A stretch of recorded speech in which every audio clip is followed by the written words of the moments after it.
Welcome to the Hare Krishna Hot Take. My name is Prema Rupa. And my name is Narayan. And today we're talking about VAISHNAVI Diksha Gurus. Well, this is a hot one, guys. I think I know nothing.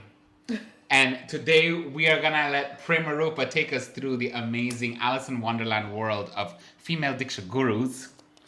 I don't know where to begin. To be very honest. Yeah, it was really tough because there was so many layers to uncover with all of this. This is a good topic. I actually like this. I'm glad that it's bubbled up. We haven't gotten a chance to talk about this yet. We've talked about so many controversial things. Yeah. And we know you guys love it, so keep on engaging. So, disclaimer, Vaishnava Aparad, sorry to anybody, for everybody, for anywhere, and any time. Yeah. Let's get into it. Let's do it. Okay. So the Hare Krishna Hot Take presents a mildly biased take on Vaishnavi Diksha Gurus. Love it. I'm trying to be unbiased, but every time I hear something, I'm like, well... Okay, well, how about we set the table, like the tablecloth, and the cutlery, and the dishes, and let's see, what is a female Diksha Guru? What's the situation?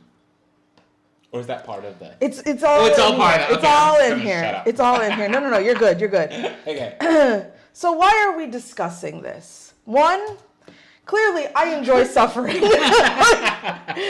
This is a topic that I have legit been on the fence about. Like, anyone who asks me, I'm so terrified of having an opinion. I'm terrified. I don't know if you're for or against. Yeah. And I'm just like, I don't know. And say the wrong thing and you're like in a 20-minute Bhagavatam class about why you're wrong. Either way. Yeah. Either way. Yeah. I mean, I have my personal viewpoints, which we're gonna get into. But it's just one of those topics that I'm just like, you know what? I'm not even gonna. I'm like, ignorance is bliss. I'm very blissful. So today, also knowledge is suffering. Like, you have a guru, I have a guru. Like, kind of these things that don't really affect us. Oh, you know what I'm saying? Like, I don't really think about it because it doesn't really affect me. Not saying that it's not important, but like, because it doesn't. I got my guru and I'm good. And, you do you, boo. Or should you? We'll find out. We're about to find or you decide. Yeah, that makes sense. I already have my relation with my guru to figure out. Yeah. I don't have time for anybody else's potential relationship with their potential gurus. Yeah. But this is interesting. I think it's time that the Dumbwood podcast broach this subject. Yes. So we enjoy suffering. So I enjoy suffering. So far I'm with you. It was so much, more classes than I've listened to in 7 years. Really? I've just been consuming for the last 3 or 4 days. Is it that big? I am so ignorant. much stuff. I am a sea slug. I know nothing of what's going on the surface. I am just So I'm scared. Yeah, it's a lot. I'm gonna try and condense it as much as I can into just a couple points. I don't know if we can really get into the depth of all of it, but if it comes up, we discuss. All right. Another thing is that there was a 3-year, so we're discussing this now because there was a 3-year moratorium on Vaishnavis offering Diksha initiation.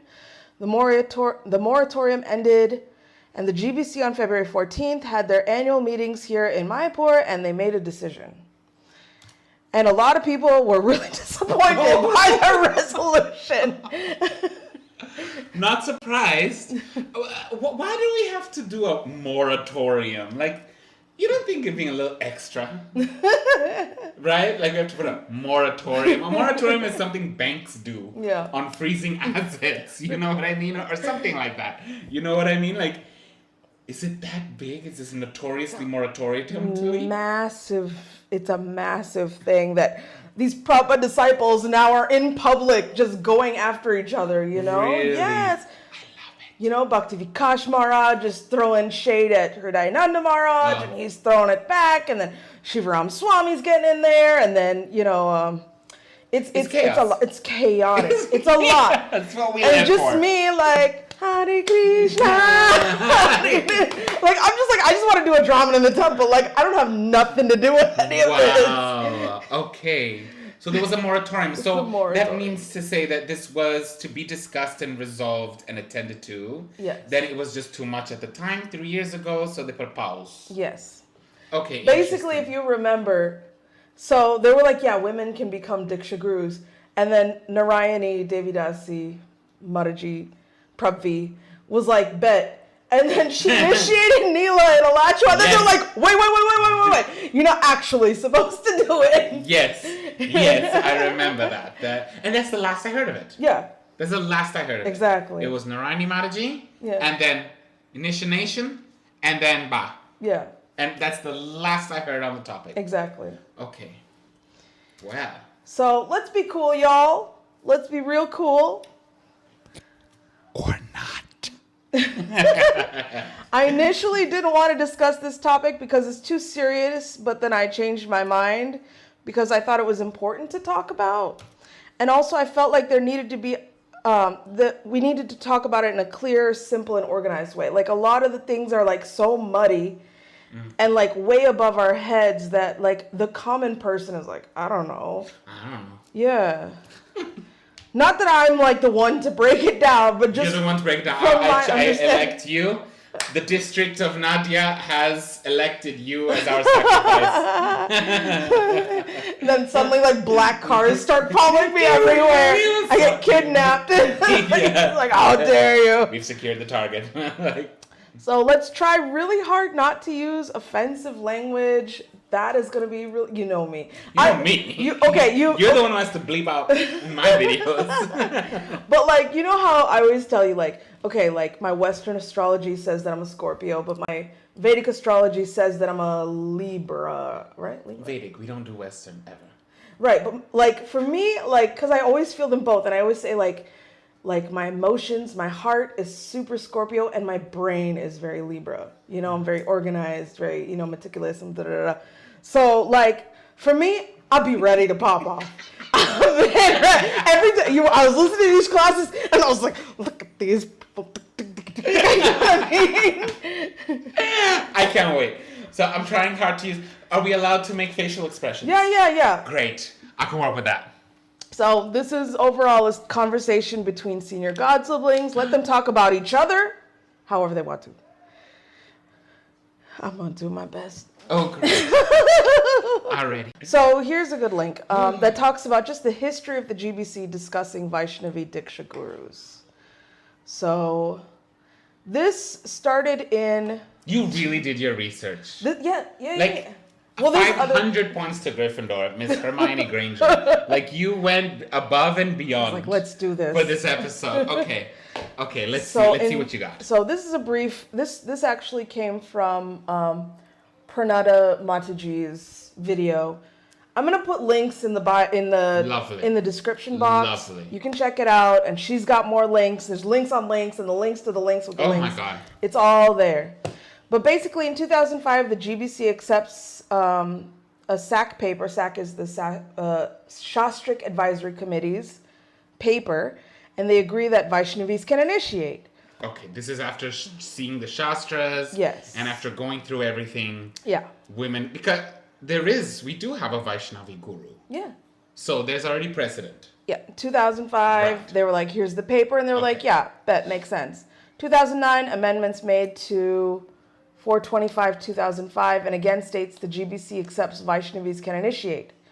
2013, GBC tables discussions about Vaishnavi Diksha Gurus and forms a committee to document, she puts in quotations, document and provide justification on the current ISKCON policy or reasons to reconsider that policy. 2014, GBC holds a 3-day meeting in Tirupati with 1,000 pages of documents. The majority of GBC were inclined toward allowing Vaishnavi Diksha Gurus, including Shivaram Swami, who states that Prabhupada said women could initiate, not just many, but some. I've heard that one. Mm-hmm. Not many, but some. Like, yes. It's a small little culture. Yes. You know? Okay, I got you. So, that happened. And 1,000 pages is a lot. 1,000 pages. That's a lot of research. 2018, GBC recommits to discuss the topic. No specific plan of action is outlined. 2019, GBC approves Vaishnavi Diksha Gurus. 2021, additional qualifications not deemed necessary for men are established for Vaishnavis to initiate, and the culturally sensitive resolution is accepted with a note that not everyone has to implement the mandate, but that it's necessary in the West. What? Wait, whoa. What? So basically, they said, like, you can initiate, but there's some stipulations. Like, I remember one of them being like... Stipulations that are necessary in the West, or that we need Vaishnavi gurus in the West? So basically what they're saying is that as long as you meet this criteria, you can become a Vaishnavi guru, but not everyone will accept you as a Vaishnavi guru. So what's this necessary in the West thing? That's a good question. Accepted with a note that not everyone has to implement the mandate, but it's necessary in the West. I guess because Exactly, so the women don't become out of control, loosey-goosey. Yeah, they're hysterical. Like, you know, suddenly they just start taking their clothes off. Like, we become gurus now! I appreciate you. Yeah, because that's a big, that was one of the things that, like, you know, kind of bothered me. It's like, you know, we already have male gurus falling down hither and thither.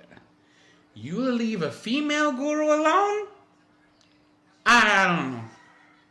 That's not a good look. Not that they're guaranteed to, but like, that's something that needs to be, like, we need to start putting more focus on not what the gurus are doing, but there needs to be a little bit more attention being paid to how we put forward our gurus in ISKCON for the benefit of those who are initiated, who are not initiated, who are curious. It can't just be willy-nilly guru, do as you like, you know what I mean? And then show up for meetings. But don't you believe that there needs to be less oversight over guruship in general?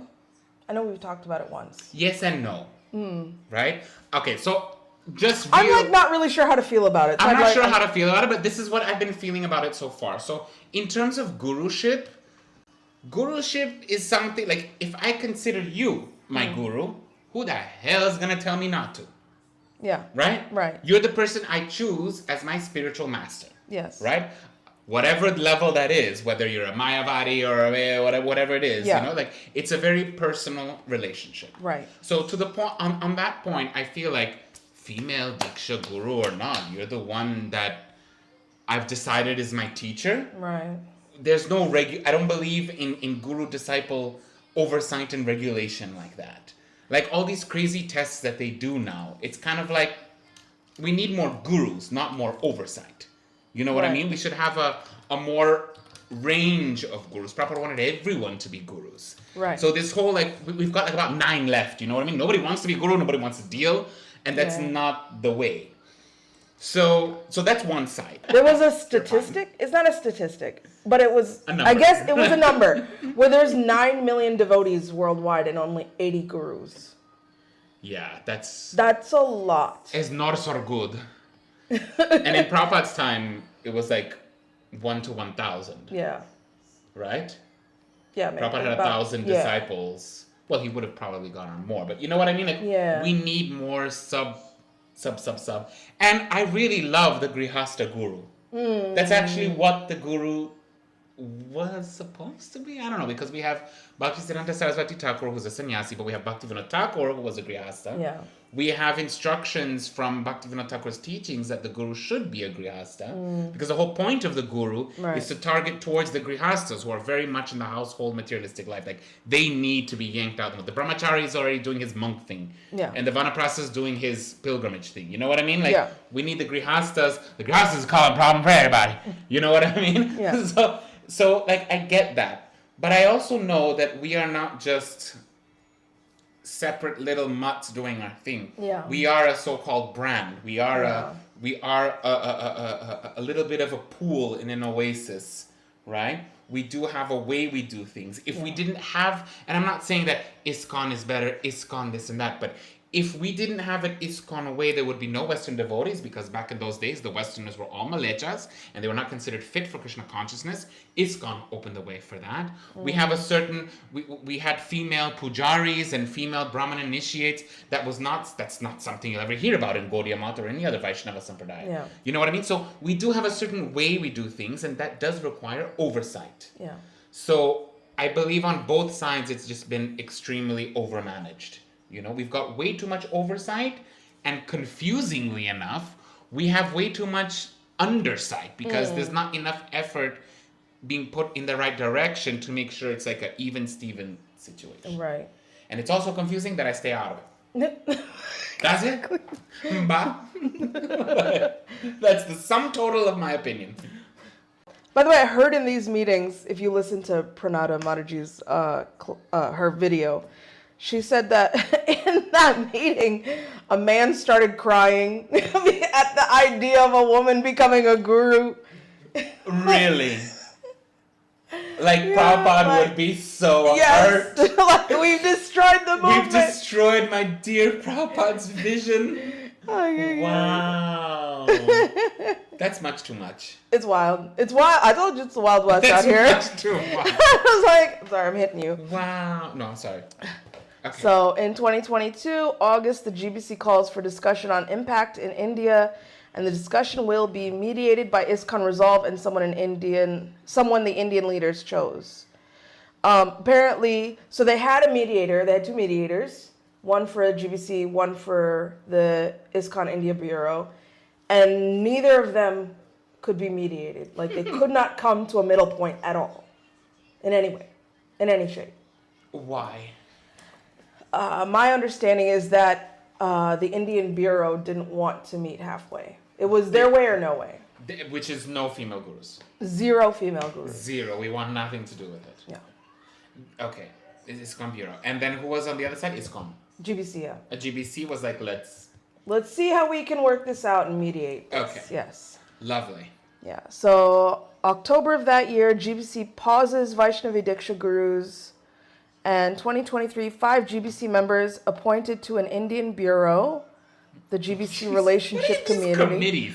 The Shastric Advisory Committee, the Relationship Committee, how many committees? There's so many. It reminds me, my mom's temple has like 10 people, and like there's like 50 committees. The deity dressing committee, but it's the same 10 people. Yes. You know, like the temple decoration committee, it's the same 10 people. It's like titles upon titles upon titles. Wow. And it's like the same few people again and again. So wow. So there is no documentation of any activity which was supposed to take place during the moratorium. Well, that makes sense. In a moratorium, you don't do anything. Yeah. Hence, a moratorium. So, and that's kind of where it dropped off until now, where they had the meeting, and then the meeting had... And then popped off. Yeah. Yeah. Okay, thank you for the history lesson. Yes. So there will be a quiz later. This will be on Bhakti Shastra exam. No, So, let's look at a few of the arguments. So, I guess something that I've heard, and even you told me, is like, why be so aggressive about it? Why be so pushy about Vaishnavi Diksha Gurus? Yeah, like I've always wondered, are there some Matajis who are like, I want to be a guru, it's time that the women are on same pair as the men because the men are all falling down? Is that the case? Or is it like, who's pushing? Like, right. Where is the pushiness coming from? So I think that urgency that you feel, that pushiness that you feel, comes from like a long history of women being disrespected in ISKCON. It's been going on since Prabhupada's time. Yes. So I think there's like an automatic trauma there. Yeah. That's it's built kind of like into that. Repressed anger. Yes. It's kind of like, I don't know if life would be different if certain things were just done a little bit better. Okay. So I think there's a little bit of that going on, and there's some underlying stuff that we'll get into later. Okay. Okay. That I wasn't aware about until recently. I was like, oh, okay. So there's this, and it's not that the prospective Vaishnavi gurus are insisting on becoming gurus. They're asking on behalf of potential initiates. So I listened to an interview of Narayani Mataji by Namarasa's podcast. And she was saying, like, she doesn't have any inclination to be a guru. She'd never even given Bhagavatam class for like 20 years, you know? She's more of like, she lives in Vrindavan and she just stays in Vrindavan and she likes to research and do that kind of stuff. And, but then other people ask her. And then they insist, like, and it's that either it's you or it's no one. And I've actually heard the same thing from another senior Prabhupada disciple who had the same issue where it's not that she wanted to, but people looked up to her, they asked her for advice, and they want to take initiation from her, and why? they just have a lot, like, they respect her as a guru, I guess, like, they have that respect for her. And so she's like, okay, let's do it the right way. Yes. And go through the GBC and get that approval, Funny that. And then it's all this. And, it was interesting, like, personally. I don't want to, like, name names, because she was telling us... This is a sensitive topic. She was telling us in a closed room, and I don't know that I have permission to give her name, No, that's fine. That's great. It was like, she was telling us how the way that it's been going on, and this has been happening with her and the other two women, is that because there is no official seal of approval, the way that they're giving initiation is that somebody else is the Diksha Guru, and the initiated takes initiation through them while they're sitting there, and then that guru is like, I'm not actually your guru, but this is like the loophole. And this has been happening many times over the last decade or so. Hell no. Where literally That's not right. She's sitting here, the initiating guru is sitting there, and they're like, and she chooses the name, she chants on the beads, but he's doing the yagya.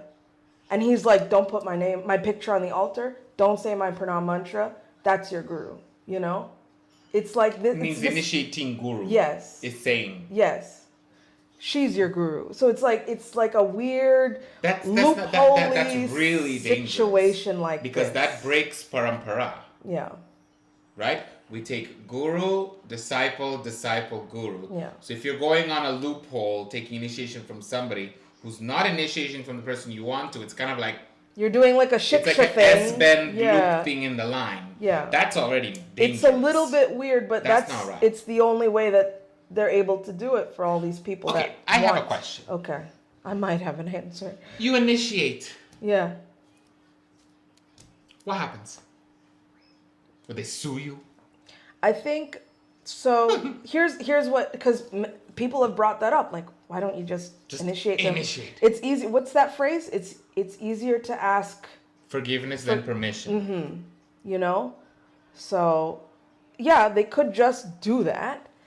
I think they want to be, because they're senior devotees, they've had association with Prabhupada, they know how important ISKCON is to Srila Prabhupada, and they want to work within ISKCON. The frame. Yes. They don't want to be disloyal to Prabhupada. Because I was listening to Hridayananda Maharaj, and he said that when he was training under Prabhupada, Prabhupada said, ISKCON is my body. So if you cut my body. So by doing things that goes against GBC or goes against ISKCON, you're cutting Prabhupada, essentially. So they want to be chaste to Prabhupada and faithful to Prabhupada. Well, we gotta cut Prabhupada's hair and we gotta cut his name. Yeah, so I mean, even like when the moratorium ended, there was like a few month period between the moratorium and the GBC meeting where they could have initiated people, and they didn't because they want, again, they feel like they need to be faithful to whatever Prabhupada instructed. I respect that. Yeah. That is great on the part of the... These are not wild women. Again, not like, oh, we're gurus. They just, you know what I mean? Yeah, they're doing the respectful thing. They're taking it nice and slow. Yeah. I actually really admire the push, Yeah. And I'm hoping that it can go in a way where there are... See, that's the thing.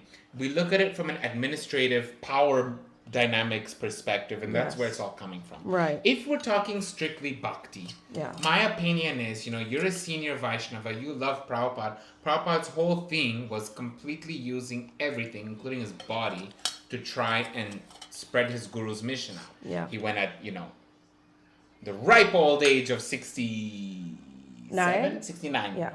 right? To America. Yeah. What does that tell you? You know what I mean? Yeah. It's like, my age, my whatever is not a consideration. Exactly. Let me preach. Yeah. So you're a Mataji initiating guru. You have these young souls who are actually, believe it or not, desperate for some spiritual connection. Mm-hmm.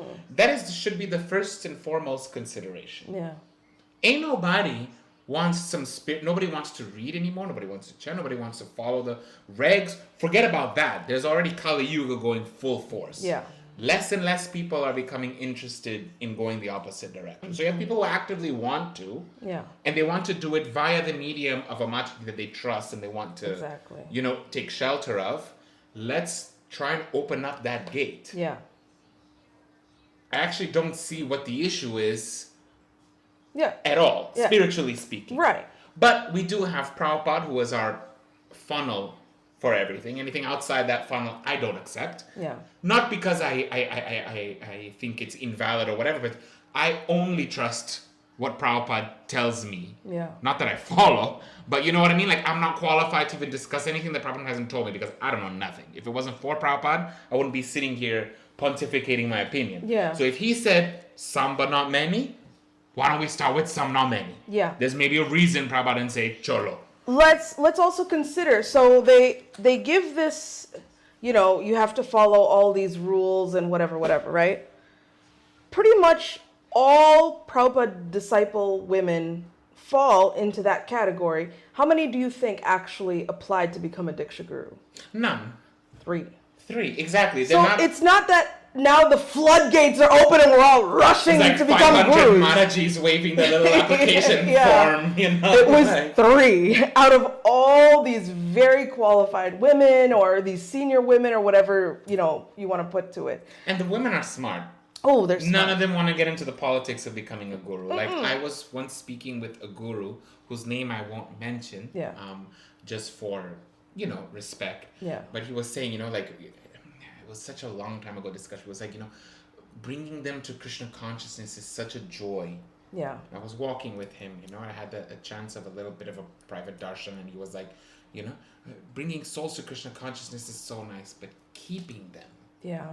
And he said this with a, sweet, but you could see there was a heaviness in remembering what it takes to have to control your flock. You know what I mean? And then all in that moment, I could just for a split second, somewhat imagine, the life of a guru, like checking up on your students and your young ones and having to deal. And it's just names and japa, Haribol. Yeah. Worship me with my mantra and I'll see you when we die. I'll take Vyasa Puja, take your money. Yeah, exactly. Yeah. It's kind of like GBCs and where's the zones, and when one of them messes up, you're there, constant communication. It's a lot. Yeah. I have absolute respect for the managers who are like, you know what? Let the men figure it out. I'm going to do my thing. Exactly. I love Prabhupada, Harbol. I've been saying, let me tell you something. Because I'm a mother, and the mother is the first guru, right? And she's basically the guru throughout a child's life. Matapita Gurudeva. You know what I'm saying? So I'm a mom, and I've been a teacher. Ain't no way in hell I am taking care of other people's children after 55. Ain't no way. Ain't no way. It's like when you're a grandma. Yeah. It's like, wee, bye. I said, all these women, I'm sure, figured the same thing. Like, they're being dragged into this. They're like, nah, I already done did this. Yeah. Done did this. I don't want to do this anymore. Same girl. We're not rushing to become Diksha Gurus. If somebody asked me, I'd be like, girl, no, you would end up getting my karma. It would just like, it would flip-flop. There's so much karma. It's true. There's a lot. Like, she could just be a little Vaishnavi sitting in her little bhajan kutir, and chanting and remembering Prabhupada and getting ready to go meet Prabhupada. Yeah. But that's what I think makes the love so much more potent, that you're willing to go through all of that. Yeah. Sure, in certain other lights, some people do have an angle. Yeah. Some gurus have an angle. It's power, it's politics, it's show, it's pratishta, but it's not all that. Yeah. So let's carry on. So that's kind of why that urgency, I guess, is there. So let's look at a few of the arguments. These are like the most popular arguments that I've heard. Srila Prabhupada's conversation with Professor O'Connell, June 18th, 1976. Professor O'Connell says, 50 years ago. Yeah. Is it possible, Swamiji, for a woman to be a guru in the line of disciplic succession? Prabhupada, yes. Janava Devi was Nityananda's wife. She became.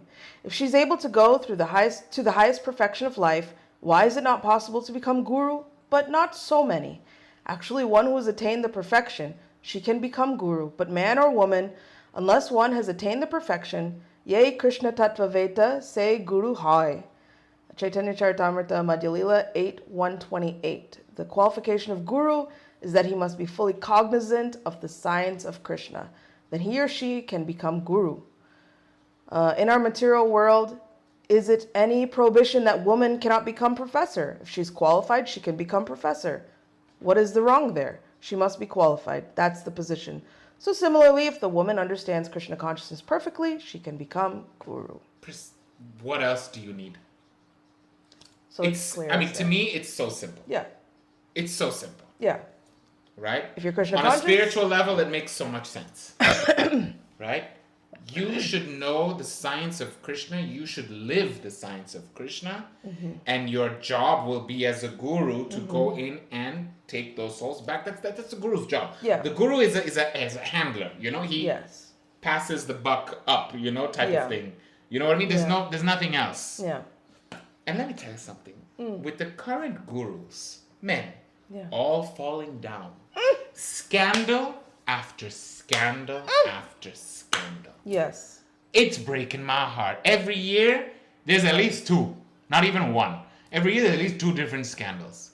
You know what I mean? Exactly. So how are we to sit here and say... Why is it men can be on this low platform where you can be a... I mean, let's just be honest. There are male and female roles, right? No, I'm... For certain things, right? Yeah, we of course. do Yeah, absolutely. We do have a system. It's Yes. not all willy-nilly. Right. But you know what I mean? Like, if we have this problem where people are losing faith in the gurus, it's cheapening. It's becoming cheap and sahajai. People are losing faith. They're not really taking it seriously. Yeah. We haven't really devolved it. What actually is the issue? Like, I would like to hear what the other side has to say, other than just female cannot, women. You know what I mean? Like, Yes. do you have anything more than that? Let's see. It's not really a lot, but it's a lot. Like, it's I know. I'm trying not to sound biased. I'm trying really Same. hard. But it's very difficult when it's like they give these kind of halfway. You're going to hear it where I'm like, I don't know if I accept that fully because of X, Y, and Z situation. You know? You'll see. You'll see. So there's this where Prabhupada says this. So then they say, well, Prabhupada is talking about Shiksha Guru. No. Okay? No, shut up. So here's the next one. Shut up. So Srila Prabhupada is addressing his own disciples at his own Vyasa Puja. Oh, I want to read one. Okay, you read. Okay. Srila Prabhupada Vyasa was elected London, August 22, 1973, 53 years ago. So I hope that all of you, men, women, boys, and girls, become spiritual master and follow this principle. Spiritual master simply, sincerely follow the principles and speak to the general public. That's literally it. Literally. Then Krishna immediately becomes your favorite. Krishna does not become your favorite. You become Krishna's favorite.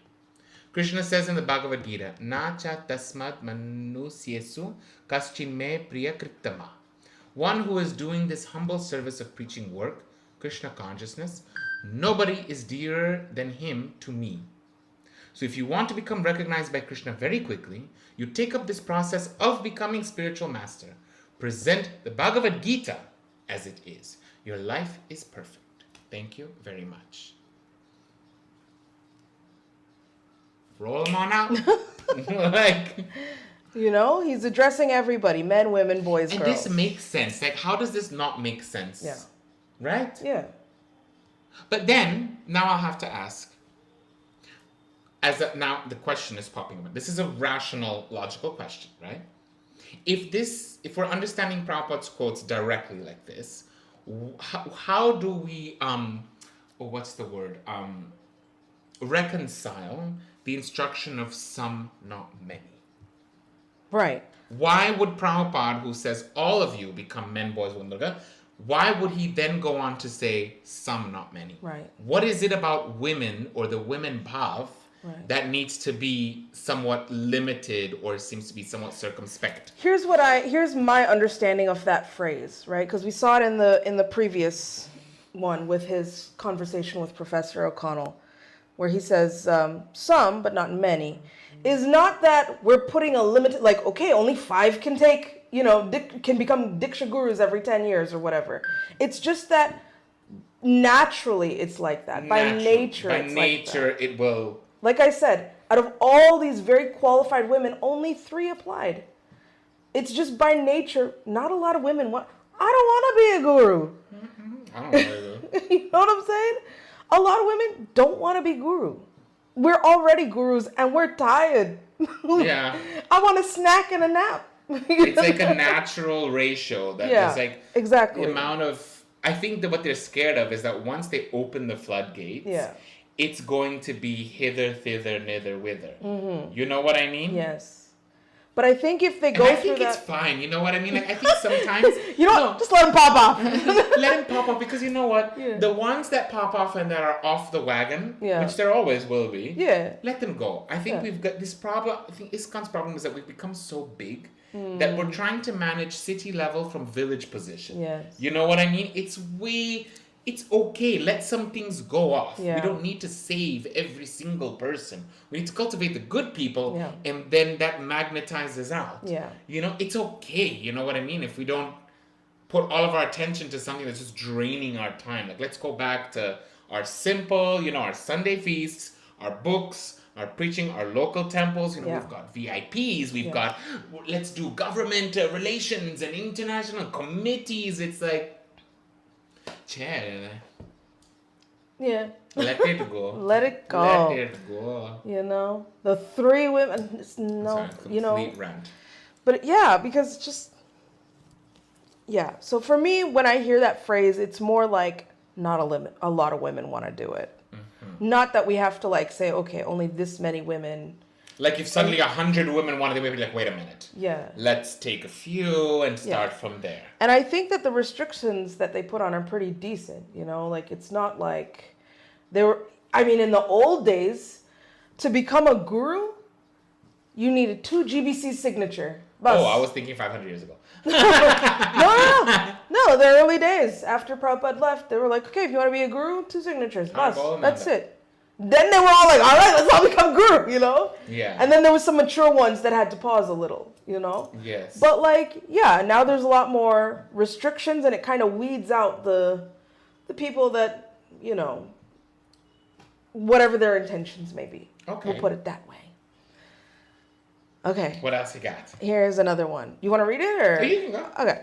So this is a letter to Hamsadutta, December 3rd, 1968. Next January, there will be an examination on this Bhagavad Gita.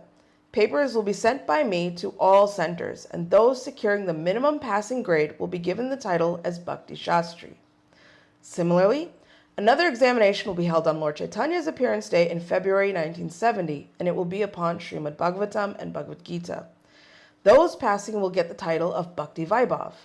Another examination will be held sometime in 1971 on the 4 books Bhagavad Gita, Srimad Bhagavatam, Teachings of Lord Chaitanya, and Nectar of Devotion. One who will pass this examination will be awarded the title of Bhaktivedanta. I want that all of my spiritual sons and daughters will inherit this title of Bhaktivedanta so that the family transcendental diploma will continue throughout the generations. Those possessing the title of Bhaktivedanta will be allowed to initiate disciples.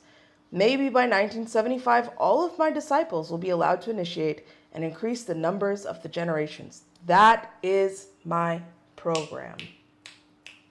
Jai Prabhupada, that was beautiful.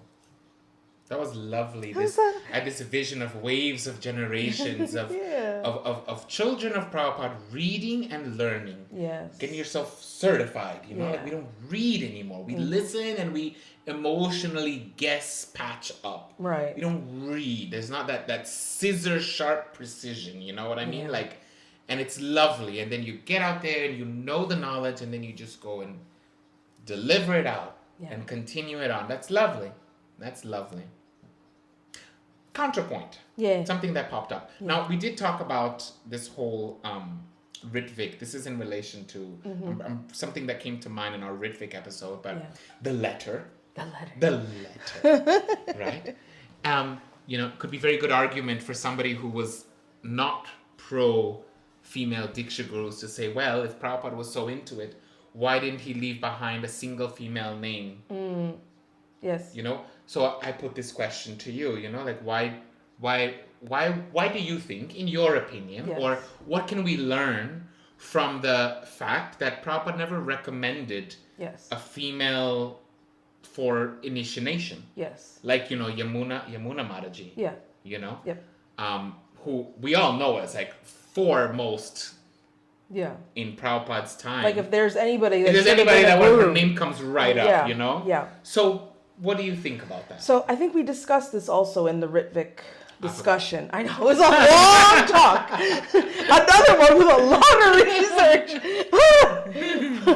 But we did touch on this. So the reason Srila Prabhupada chose those 11 men was simply because they were the managers of that zone. And so it was a zonal management thing to not create some ruckus. Exactly. So it's easy for them to do the Ritvik initiation on behalf of Srila Prabhupada in their zone. Yeah. Mm-hmm. And that was it. And that's the simplest thing ever. Because if Prabhupada said that, he wouldn't be saying sons and daughters. Yeah. Look at all your sons and daughters now. Yeah. Mm-hmm. But yeah, what you just said is like one of their arguments. And my argument is like, but when we're talking to Ritvik people, we point out that, oh, well, this is because of the zones. But when we're talking among each other, it's like, yeah, the men. Yeah. It was like, what happened to the zones? Yeah. Where'd the zones go? It just disappeared. I like the idea of a female girl. You know, like when I saw Bhaktivinoda Thakur's picture of Bhaktivinoda Thakur's wife, there's something so mysterious. Oh, yes. Right? She's there. It's like a black and white picture, this little Bengali Puri. Yes. And it's like, this is the wife of one of our foremost acharyas. Mm-hmm. Who was she? Possibly that is a mood that Krishna wants to open up as the Krishna consciousness movement progresses. You know, we are going to reach the whole world within these 10,000 years. I believe it. I'm fully brainwashed. Yeah. You can't tell me nothing. You know what I mean? Yeah. It's illogical that Krishna consciousness is going to touch every single facet of life at some point. It's going to affect business. It's going to go cross generations, cross races, cross times, cross cultures. So everything will slowly get enveloped. You know what I mean? We're very stuck on a very narrow 10, 15 years of Prabhupada's time, but Krishna has we actually need to zoom out to a really big 500-year-long picture. Yeah. So who knows? You know what I mean? Like, are we the dinosaurs that are going to be left behind and exterminated? Or are we going to be the spiritual amoebas that go and grow legs and become humans? Yeah. Yeah. You know what I mean? Like, yeah. Right. Yeah. Spiritual Darwinism, you know what I mean? Things have to evolve with time, you know? Exactly, you know? Like, before Bhakti Siddhanta, no sadhu had ever been in a car. You know what I Maya. mean? Exactly. Maya. Then look at this guy in a car.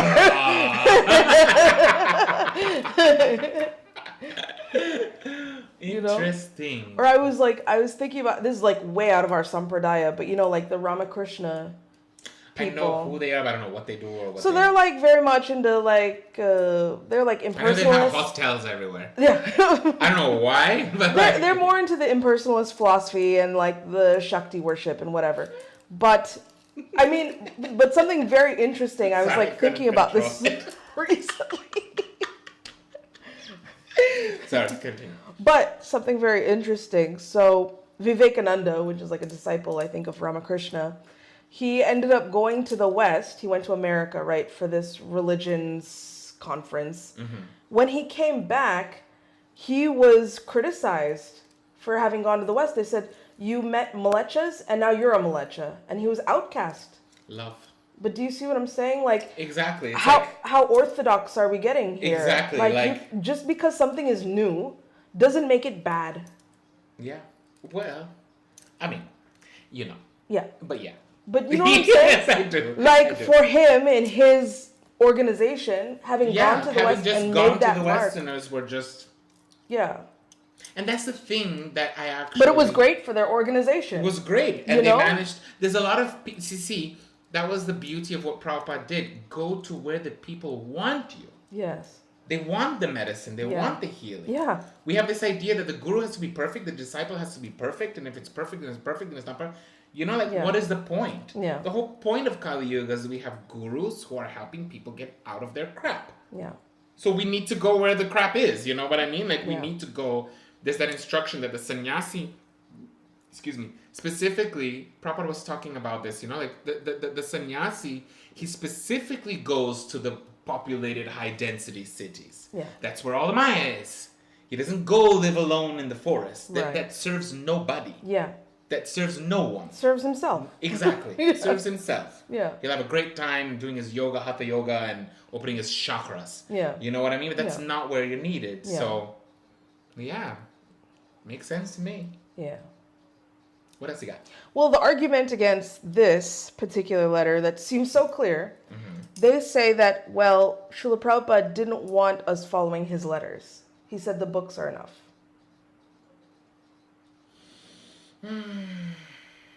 So No. there's that. Who said that? We're gonna hear this. Prabhupada said this. We're gonna hear Shivaram Swami say this. That's what Prabhupada said. Okay. But this feels like, it's more than just a personal letter. Do you know what I'm saying? It's more than a personal letter. Yeah. It's not like, It's a dream, it's a vision. I want to join the temple, but I have 3 children and my husband is always on book distribution. And then Prabhupada is like, take care of your kids or whatever. Yeah, you know? yeah. It's one this of those. is like more of a direction. This is a direction. This is a explanation of a vision. I've been meditating on this lately. There's Prabhupada's books, which are like the foundation of physics and all that. You know what I mean? Yeah. Like, that's what we learn to understand reality. Yeah. But to understand who Prabhupada was, you read the letters, you read the Prabhupada Lilamrita, you read the what is it, the spiritual, no. Science of Self-Realization? No, spiritual diaries? No, it's not spiritual diaries. Nectar, Russell's dad's book. Hari Sai Prabhu's book. Transcendental Diaries. That's the one. Yeah. Transcendental Diaries, so that you can understand and you can relate to Prabhupada's mood. Yes. Because the mood is the unique secret X sauce. Yep. You know what I mean? It's that sparkle powder that aligns everything. And for some reason, a lot of people don't get it or say they do.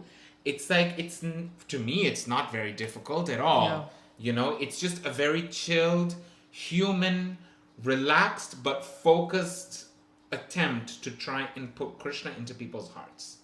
And that's it. Keep on next. Yeah. And I think things like this is where we understand his mood. Because without understanding Prabhupada's mood, we won't understand what's happening in the books. Exactly. Krishna won't reveal himself as much, I think. Yeah.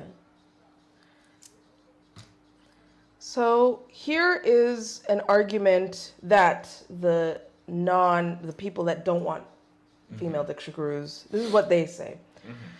So in Srimad Bhagavatam, this is their hammer, This is Women are Muchi.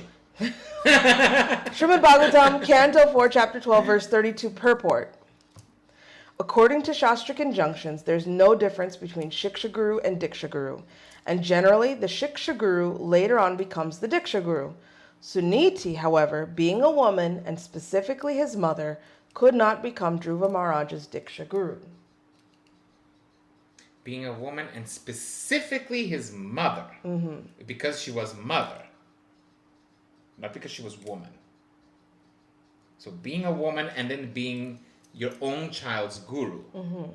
Is that potentially why Bhaktivinoda Thakur did not want to initiate his own son?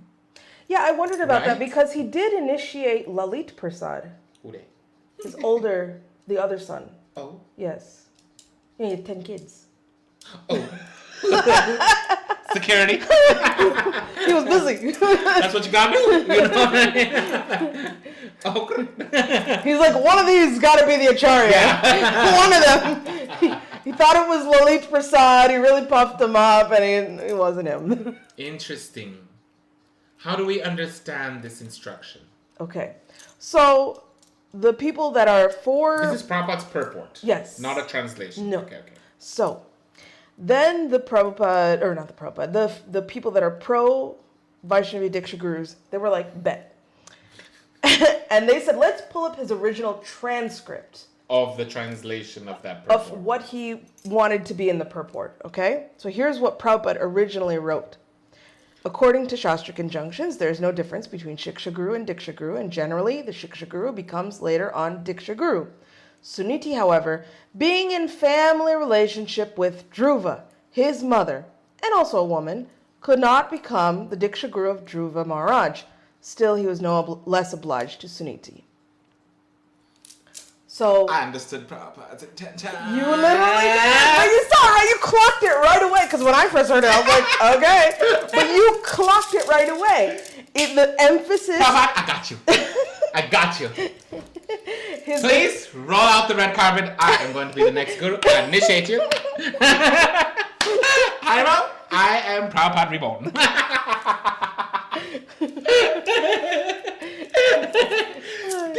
But you see, like, it stood out to me, like, okay, it's family. It makes sense.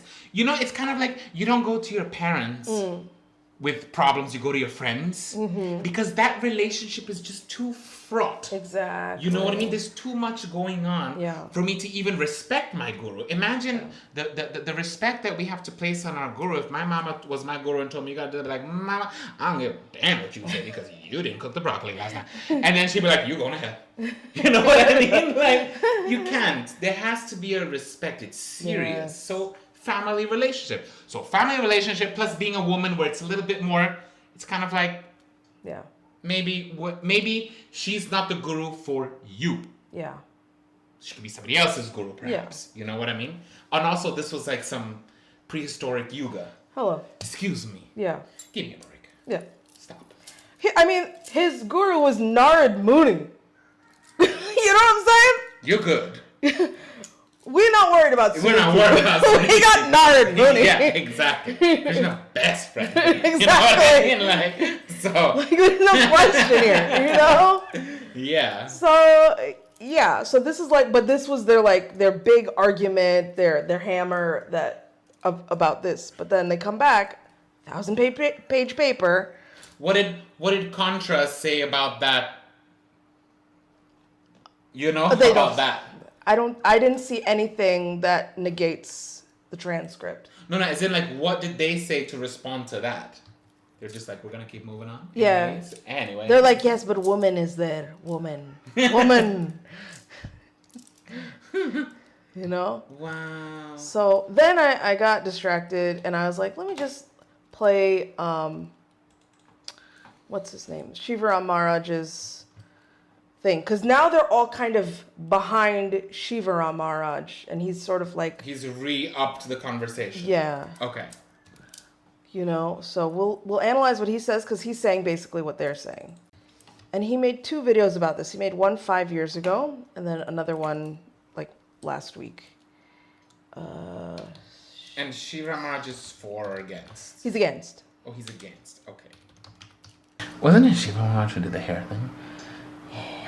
I was about to call him out because there's a couple things. I have some issues with Maharaj. I was about to call him out. So, respectfully, Shivaram Maharaj has been on the wrong side of quite a few issues. One thing was the hair.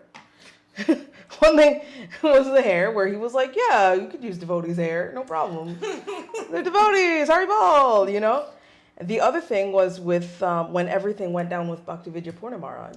Oh, dear. Did you know this? No. Yeah, because he was empathizing with Sri Radhe and I knew. And Madhava Gauranga, he was empathizing with them. And he was also saying who will give therapy to, I pulled up what he said, but he's like, and who will give therapy to Bhaktivedanta Maharaj, you know? I was a friend of his, I've met him a few times pre-COVID, I haven't spoken to him much since then, but, you know, somebody needs to take care of him and discuss his feelings with him and make him feel included despite the fall down.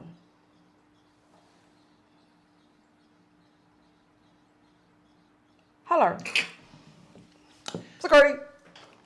So, okay. Let's just keep that. I mean, if you want me to pull that up, I can pull that up. No. Well, I don't know now. There's a lot of tea. I The tea's getting hot. The tea's getting hot. Okay, let's take one sip at a time. So let's just sort of and again, like we used to do, just pause when you want to comment, you know? Okay. So we'll do that. 38 minutes. It's long, but we're going to Hare skip. Krishna. Okay. Over the years, there's been quite a bit of talk and multiple GBC resolutions on the topic of VAISHNAVI DIKSHA GURUS. That means ladies acting in the role of initiating spiritual mastery. And my stand over that time has been consistent which is that women are not meant to take the same initiator role as men. From my perspective, the evidence on which the current proposal stands is it's weak, it's inconclusive. This is after 10,000 or 1,000 pages and 20 years of discussion. It's weak. And it's selective. I've repeatedly made my thoughts known to the GBC, but with this video, I'm making it known to the devotee community. Let's also discuss that his comments are turned off. So nobody can discuss this. In his comment section. Oh, okay. Sakari. At least everybody else can talk about it and challenge it in their comment section, but he's turned his off. Very. It's probably become very. Ooh. I feel it's my duty to comment on what I'm convinced of is a faulty decision that has many unseen consequences, and let's say it's a distraction from what Srila Prabhupada wants. At least I'm true to my conscience. Now, no doubt my presentation and my logic will not be perfect, but I consider that safer than the current proposal is for ISKCON to do what Srila Prabhupada did, and that was no Vaishnavi Diksha Gurus. Hare Krishna. Fair point. I'll give him that. I offer my respects to my watchers and my listeners. What was the point? Did I miss it? You just The point being is like, do what Srila Prabhupada did, which is not do it. You know, because it's in like Prabhupada would have done it. Yeah. That is the absence of that. It's a little gap. Oh, okay. That I'm not yet having filled. Like So- Prabhupada did not recommend. So the argument that people have given in response to this is like, okay, well, Prabhupada, the 11 gurus or whatever, right? Not even the 11 gurus. Like in his lifetime, Right. we've never seen him promote somebody to that level or Nobody. speak about a Mataji as wanting that for her, Yeah. right? Because and we it cannot rarely speculate on happens. Prabhupada. We can Right. speculate, but Prabhupada for 15 years. Yeah. And Prabhupada had so many people, men, who became gurus. We don't even have a snippet of a sentence Yeah. of like, one day Yamuna will make very great guru. Like nothing. Like there's not ninguno. Yeah. Aquí se habla español. You know what I mean? Like, sorry, from my Latinos out It's there. okay. You know, from my Latino. You know, like there's no. And that is something that is just like a recurring loop in But my mind. Like, isn't it because it's so rare? Like, who needs to address it? it's not rare. It's a big topic. For a woman to become a guru? Yes. Out And of if Prabhupada was already talking about, let my sons and daughters be initiated. Yes. No, there's no reason why a woman should not be. You know what I mean? Yeah. Like, it's not that rare that.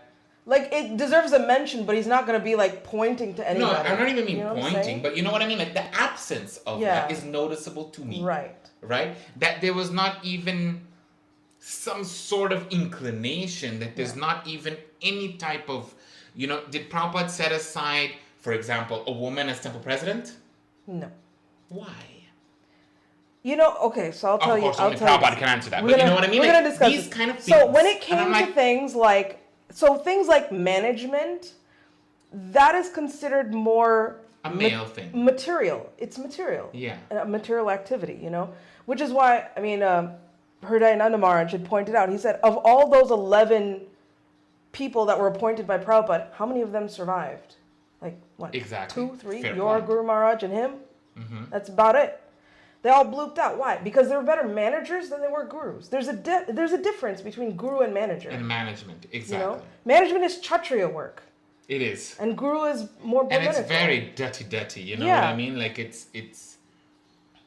But still, you know what I mean? My Yeah. question is there. Like, if that's where Prabhupada wanted to go, I would have loved to have seen Yeah. an encouragement of one... It's like Imuna. Yeah. Like... My speculation is that, like you said, it's a dirty business. Yeah. And whatever Prabhupada may have said, Prabhupada really protected his women. Yeah. And he didn't want to start, I feel like the intention was not to be in a position where women are put in a scenario where they have to deal with all this dirty business. Exactly. Not the women. So I'll give you know what I mean? I'll The tell men you- is one thing, not the women. Yeah. That's my So, perspective. were women put in positions of management? No. But I'll tell you one thing they were given. Every woman in India in Prabhupada's time was head pujari except for one place, Mayapur, is Janani Vas Prabhu. But the first pujari of ISKCON was a woman.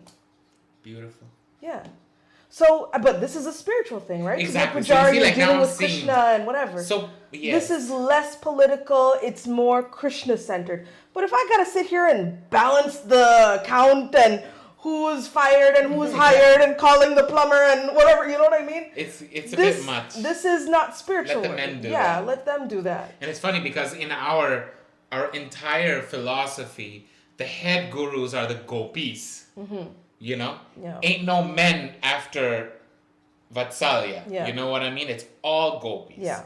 That is the height of the Yeah. height. It's Srimati Radharani. We're not even after Krishna. We're after Krishna because Srimati Radharani likes Krishna. You know what I mean? Like, we're Yeah. after Radharani. So, you know what I mean? Like, it's, Yeah. maybe it's just a different mood. I don't know. Yeah. It's- So that's kind of my understanding is why weren't they given these because they were managers? We're not talking about these material things. But that's a point in Maharaj's, Exactly, what he's saying. which is what I'm refuting here.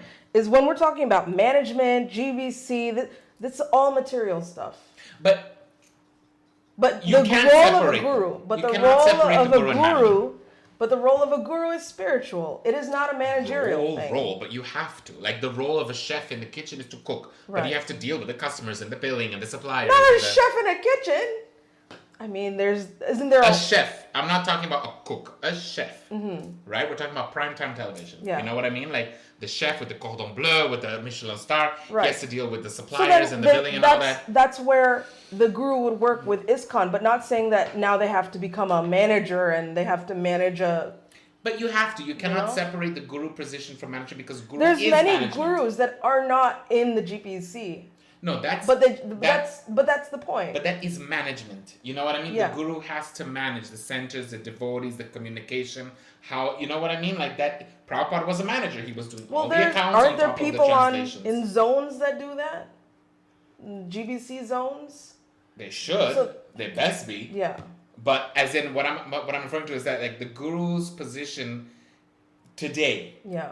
is not separate from a manager's Yeah. in ISKCON. Yeah. If you had your own little mat, you have your own little thing, you know, fine. Yeah. You can just peacefully do your own thing. But again, because we're so big and we're doing things as a group, Yeah. you do have a managerial input. Yeah. So that kind of makes it a little difficult. I don't It's see like why. this We've got so regardless. many women in GBC, A few. Yeah. right? Right. Might as well make them gurus.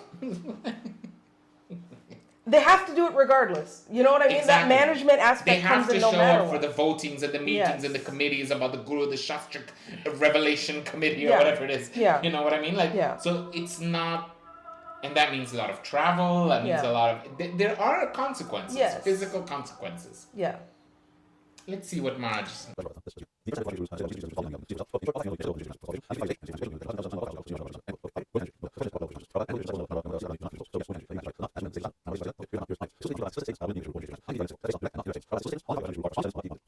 Exclusively on Prabhupada's explicit statements about women being Diksha Guru, which means that I'm not going to introduce other secondary evidence that can be argued in so many ways and is being argued in so many ways. For instance, Now, I'm just getting legally triggered. Yeah.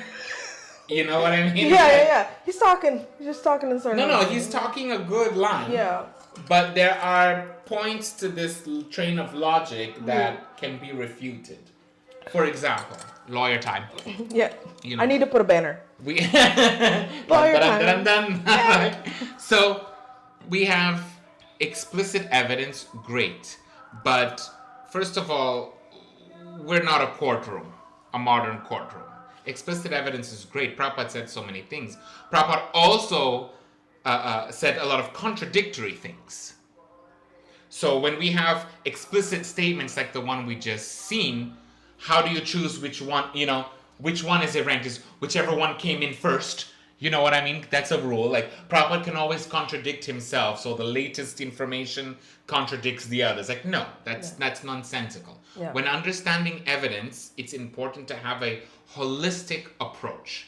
Secondary evidence is not lesser evidence. Not in the spiritual understanding of any topic, right? We use it as it's like, It's supplementary. it's supplementary. Like, we're eating a thali of a plate. We have a big thing of rice, a big thing of a little spoon of achar. But it all balances out. You know what I mean? It's not about size matters or prominence matters. We're going to take the whole pie together, sort of thing. So when he's saying, I'm only bringing in explicit statements, well, then what are the statements that we just saw that are in the Bhagavatam? Yeah. You know what I mean? How much more explicit can you get than a Bhagavatam purport? Yeah. That was written with the intention of being permanently, how should we say, there for all generations. So that's number one. Then he says, I'm not going to quote secondary evidence because it can be argued so many different ways. You can argue anything so many different ways. Yeah. I can argue primary evidence, secondary evidence, tertiary evidence. I can even argue with no evidence at all. You know what I mean? So again, that's not quite, I get what he's saying, but I want listeners to just understand that the rules of evidence are more about what is being said, to categorize it, and one has more push than the other, but it's not that because it's an explicit statement that everything else becomes irrelevant. At least in this case, you know? If he said to me, Prabhupada explicitly told me this in a meeting, where's the quote? Yeah. Love that it's explicit. How do I know that's what was said to you? You know, for example, right? That's where you would want to question your primary evidence or your secondary. Anyways, I'm done lawyering, but that kind of got me a little bit legally like, You got you triggered a little bit. a little bit. What do you have to say? I want to see the end of this. Yeah. I will not use the hundreds of unqualified statements about everyone being a guru, spoken by Srila Prabhupada. Why is that an unqualified statement? I was from just about to Srila say that. Prabhupada? Prabhupada just said it. Why is that unqualified? Why is that unqualified? It's explicit, and he said it. And there's hundreds. Hundreds. That's not true. I've only shown 3. There's hundreds apparently. Hundreds. Why is that unqualified?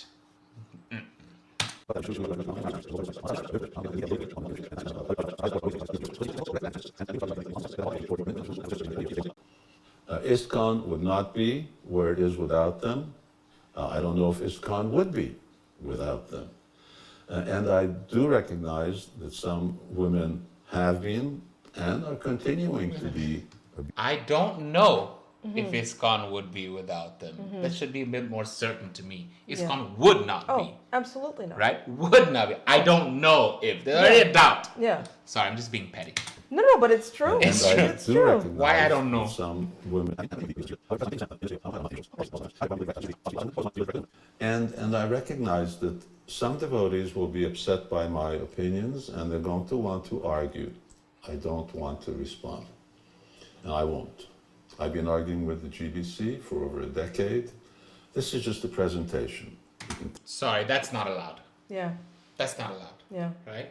It If you don't want to affects so argue, many don't put it out there. Hello. Hello. Don't turn off your Goodbye. comments. Don't You- turn, yeah. You know? Yeah. You You've been arguing with the GBC, but what about the people that all that this view that affects? this all this exactly Yeah. exactly like this affects all of us. Yeah. We need to listen to a senior figure who we're not in the meetings that they're debating the Yeah. GBC with. You know what I mean? Yeah. We're not in there with the conclave of bishops. You know how they do in the Vatican. Yeah. You know what I mean? Yeah. Like we don't know. Yeah. So you're there telling us, I don't want to hear nothing. This is what I think about. Yeah. No. Yeah. The responsibility of the duty of that position is make it clear. Yeah. You don't need to argue, but if you're gonna put it out there, we need to be able to say something back. Otherwise, why are you just going out there and then just being like, "This is my opinion, I don't care"? Yeah. That's not already. It's a knock on the logic. You Yeah. know what I mean? Like I don't like it. Yeah. I understand that he has his opinion. That's one thing. We all have our opinion. Nobody can speak for Prabhupada except Srila Prabhupada himself. And we try to interpret from his books what we can to the best of our ability. But no.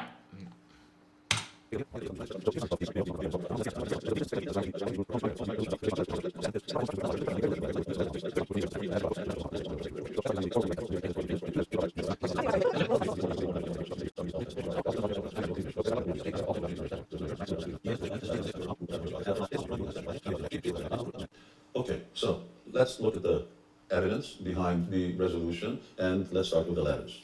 And I must admit that these letters had me really wondering. They indicated to me that Srila Prabhupada had some idea of his disciples, women included, being initiators. It's interesting to note, this is just a side comment, that the devotee who received the letter never got the impression that Srila Prabhupada actually wanted women to initiate. Anyway, let's go on. That's the interpretation of the person getting the letter. It's Yeah, not exactly. It's irrelevant. That's It's like, it irrelevant. doesn't make any me, like, Yeah. bye. Prabhupada literally said, that is my program. Yes. But Babu Ghosh, who got the letter, didn't understand it. You know what I mean? Like, so? Like, oh, And the 18-year-old that got the letter, yeah, you know what I didn't mean? get it. Didn't you know, understand. In 1976. Yeah, you when he know, was like 22 years old, a college dropout or whatever. Great. You know what I mean? Congratulations. Use this phrase, some idea, because it's very confusing. And I'm going to ask you to really look at the letter, literally, closely. If we do, what is Prabhupada saying? He's saying that every devotee who passed this exam, Bhaktivedanta exam, regardless of age or ashram, is meant to become a guru. Now, I did the Bhakti Shastri exam in 1976, and if this Bhaktivedanta exam was anything to go by, it was very easy. The Bhakti Shastri exam, at present I can remember that it was 4 questions, and 2 of the questions were who is Krishna and who is Lord Chaitanya. So it wasn't really very tough. So now you just let your imagination go. Imagine brahmacharis, brahmacharinis living in the temple ashram, and now we're going back to 50 years, along with perhaps grihastas, husband and wife with little children, that all of these are going to be acting as Diksha Gurus. How does that actually work? How does it function in the perspective of what Srila Prabhupada said? It's not clear, and Prabhupada, of course, didn't clarify any further. And contrast that further with different statements of a conversation that we also cited with Professor. So, because according to him, the questions were simple, then that is a flaw in Prabhupada's plan. Mm-hmm. Who's Krishna and who's Lord Chaitanya? And I'm here. He already talked about Bhakti Shastri. I spaced out when he was talking. I'm so sorry. No, because I'm like, okay, so like, is the guru's job not to, you know what I mean? Is the guru's job not to get out there and tell people who's Krishna, who's Lord Chaitanya? Right.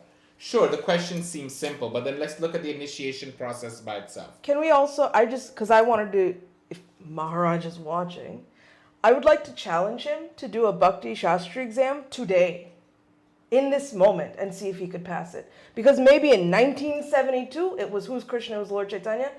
But if you did one today, you would not pass. It's hard. It's really hard. Well, okay, so that's another thing that I want to comment on. But so that's what him minimizing the Bhakti Shastri program and all these programs that we have, I think is unfair. It is unfair. Yeah. And I was also going to add, like you know, the simplicity, I get what he's saying. Yeah. But it's kind of like, when we take initiation, what do? We promise to chant 16 rounds, we state what the 4 regs are, done, here's beads ba. Yeah. So, where does simplicity come into it? Yeah. So that's one. Number 2, now we're at a point where the questions are, like you said, much more complex. Yeah. So, do you see what I'm saying? He's basing it on when that one time he took Bhakti Shastri 50 years ago. Take one today. Because according to the rules... Yeah, but he's saying that because it was so simple, nobody got initiation after that. Prabhupada didn't follow up on that. I get where he's going. He's basically saying, we're not going to be using Prabhupada's letters as evidence because Prabhupada said this, but he never followed up on it. Yeah. So clearly that wasn't his intention. That was something said in passing. And my contention to that is, we don't have Prabhupada here to kind of ask him these questions. He himself says Prabhupada never clarified. Yeah. So we can't just sit around doing nothing. We do know that that was his desire. It was not followed up with because of time, busyness, you know, Yeah. and doing the things that he needed to do then, but that was his goal. Yeah. We try to fulfill his mission. Prabhupada takes care of the rest. There's people who want it, there's people who need it, so on and so forth. Let's go forward. Yeah. So we need the letters to give us context. And also let's consider that this system of Bhakti Shastri, Bhakti Vaibhav, Bhakti Vedanta, that wasn't established in Prabhupada's time. The only thing that we had in Prabhupada's time was Bhakti Shastri. Mm-hmm.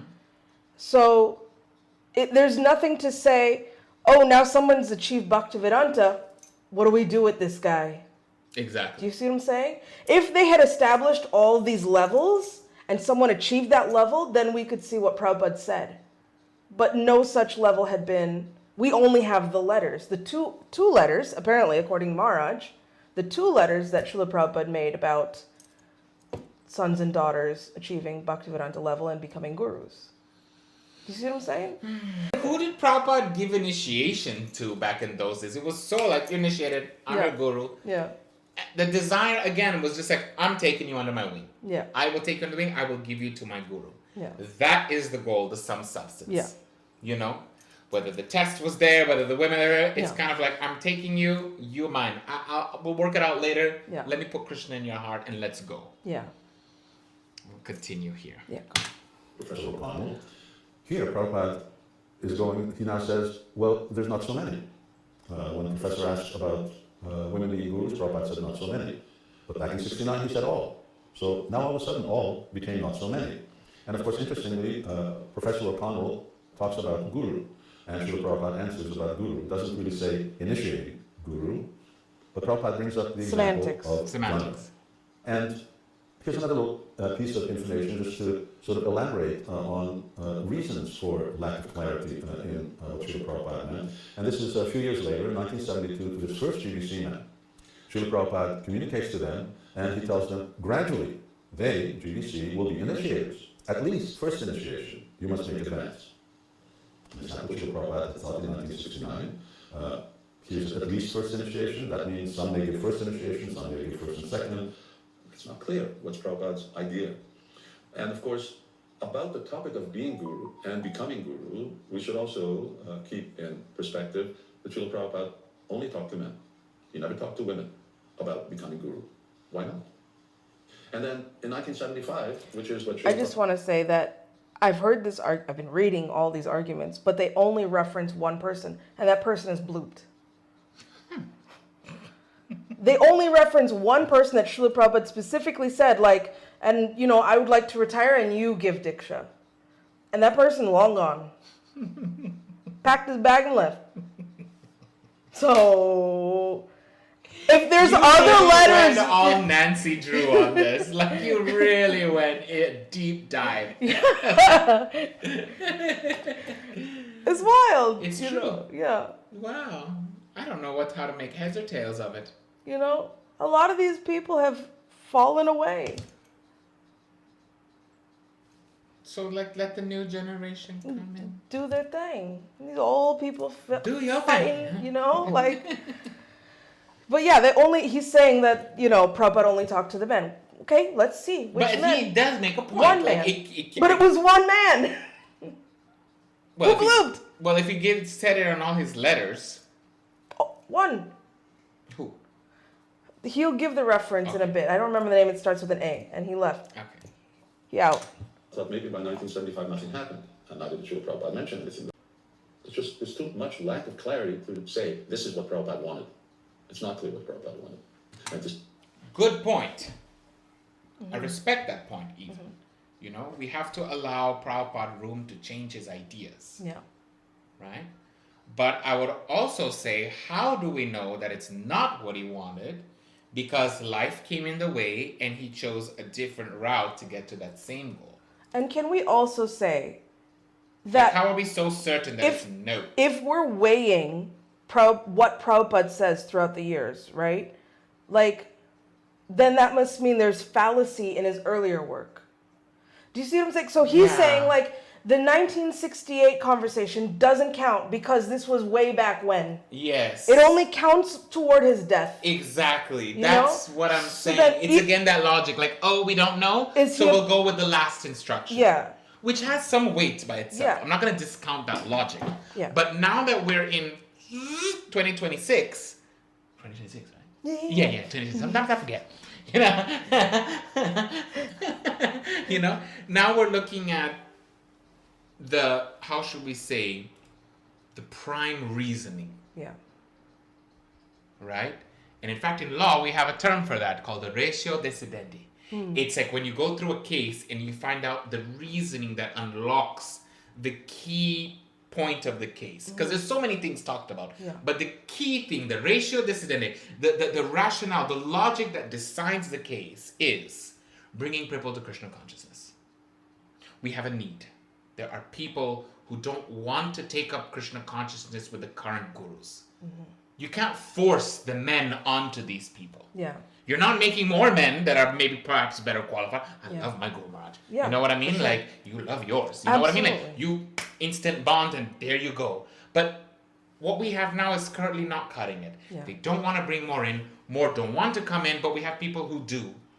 So there is also a danger of saying, let's do everything in the name of Krishna consciousness. No, but here we have a real problem where people want to come to Krishna consciousness. The bigger problem is letting these people go away because we couldn't get it together. Right.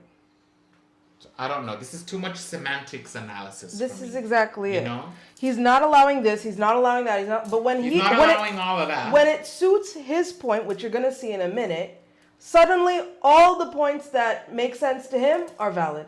So he's, for example, you're going to see later, he's going to say, oh, all these letters and room conversations, they don't apply. And Prabhupada didn't want us basing things off of that. Because somebody asked, can this be supplementary to what you've written in the books? Srila Prabhupada said, no, only my books. Fine. But then what about this conversation that Prabhupada had about, oh, I want to retire and you become guru? Suddenly that's okay. Yeah. Do you see what I'm saying? Either the books that say men and women, that talk about how a guru is about whoever is Krishna conscious and all this stuff, either that only counts, which will include the women, you know what I'm saying? Or the room conversations and the letters count, which will include our letters and your letters. Yeah, it's all or nothing. Yes. You can't be pick and choose. He picking and choosing. Picking and choosing. He's picking and he's choosing. So, So anyway, I've said before at least that he says no conversation, and then he cites a bunch of conversations. Something at the end he said really triggered me. The statement of his conduct. So let me just summarize, final conclusion. Thank God. The evidence for the Vaishnavi Diksha Guru practice is contradictory, unclear, No, it's not. and weak. Moreover, Srila Prabhupada discounts that evidence, and his scriptural commentary says that women don't initiate, and by his conduct, What about the hair? And tell me, tell why me are you about being so mean? You know what I mean? Like, on the hair? Did Prabhupada say anything about the hair? yeah. Sorry, I had to. he says that women don't become Vaishnavi Diksha Gurus. So the strength of scripture and Prabhupada's conduct far outweighs the strength of the letters and conversations. Therefore, I would suggest reversing the decision. Whether that happens or not, Hare Krishna. But at least I would suggest a moratorium until ISKCON leadership is more mature to make such a I can't believe it's decision. at 1.5 right now. In short, safer than the current proposal is for ISKCON to do what Srila Prabhupada said and do what Srila Prabhupada did. No Vaishnava Diksha Gurus. Hare Krishna. To be more clear, let me say yes. As Srila Prabhupada said, women can initiate and even be acharya. But if not at the stage of sadhana like men, as I've been arguing, but at the stage Hold of on. perfection Yeah, like yeah, Jagannath, yeah. No, which that constitutes one I- Here's nothing here's the one. and a Here's very where I special was like, case. huh? And how? to be more clear, let me say yes. As Srila Prabhupada said, women can initiate and even be acharya. But if not at the stage of sadhana like men, as I've been arguing, but at the stage of perfection like Janava, what constitutes not so many, and a very special case, and how such a qualified Vaishnavi is recognized and empowered. Now the answers to these questions require time, discussion, and further spiritual maturity. That is the message of this video. So here's what. It's been 20 years. 1,000 pages. And you're telling me now...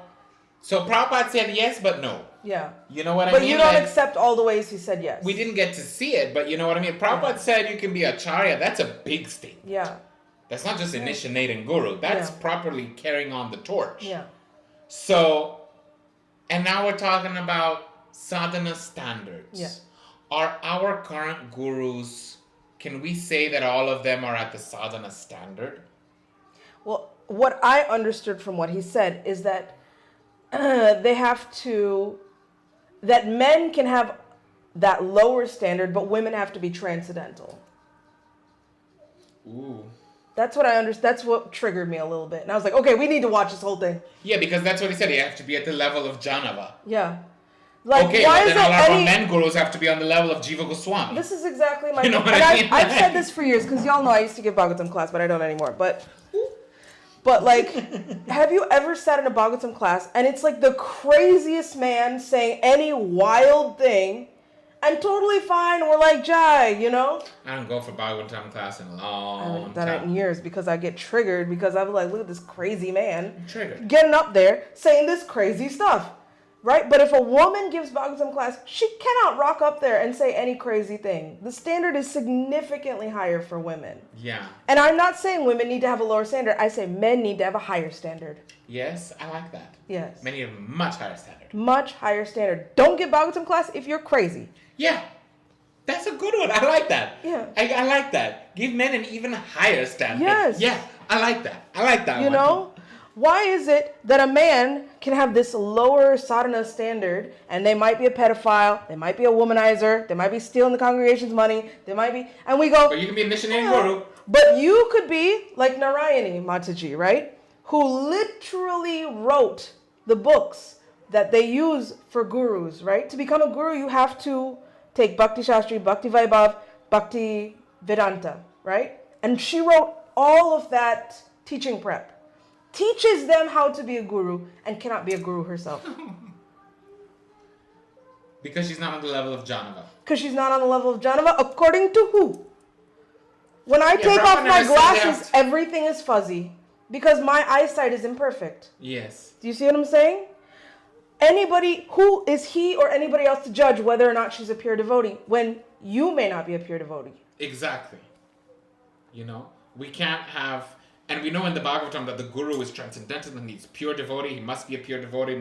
You know what I mean? Yeah. So like, it's not like you can be a 9 to 5 pure devotee. Yeah. But the woman has to be full time. You know what I mean? Yeah. Like it's, I don't like it. Yeah. I have to say that the opinion was interestingly presented. I don't know if Maharaj is watching this.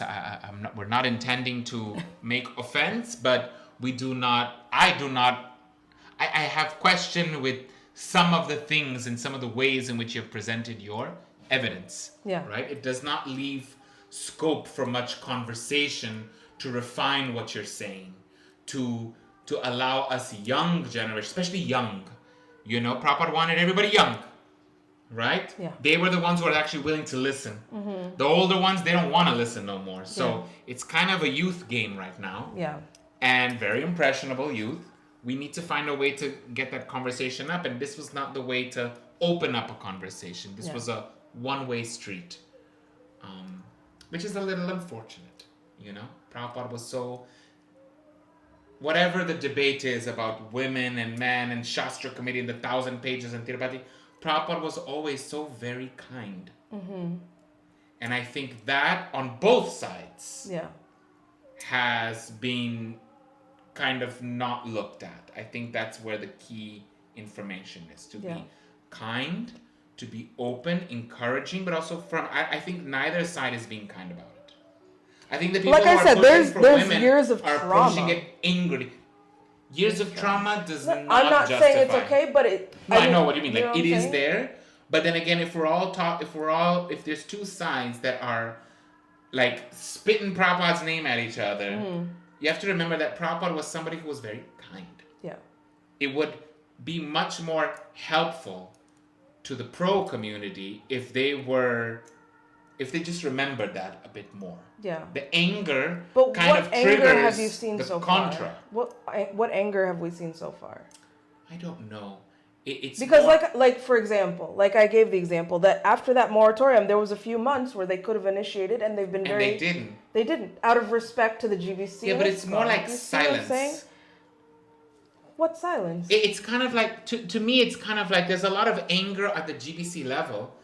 I say That's what I'm saying. ignore Among them, Yeah. they're fighting. Start talking. I don't to have the anything people, about. You know, This is why I wanted to getting have into this that. conversation. You know what I mean? Yeah. Like it's GBC.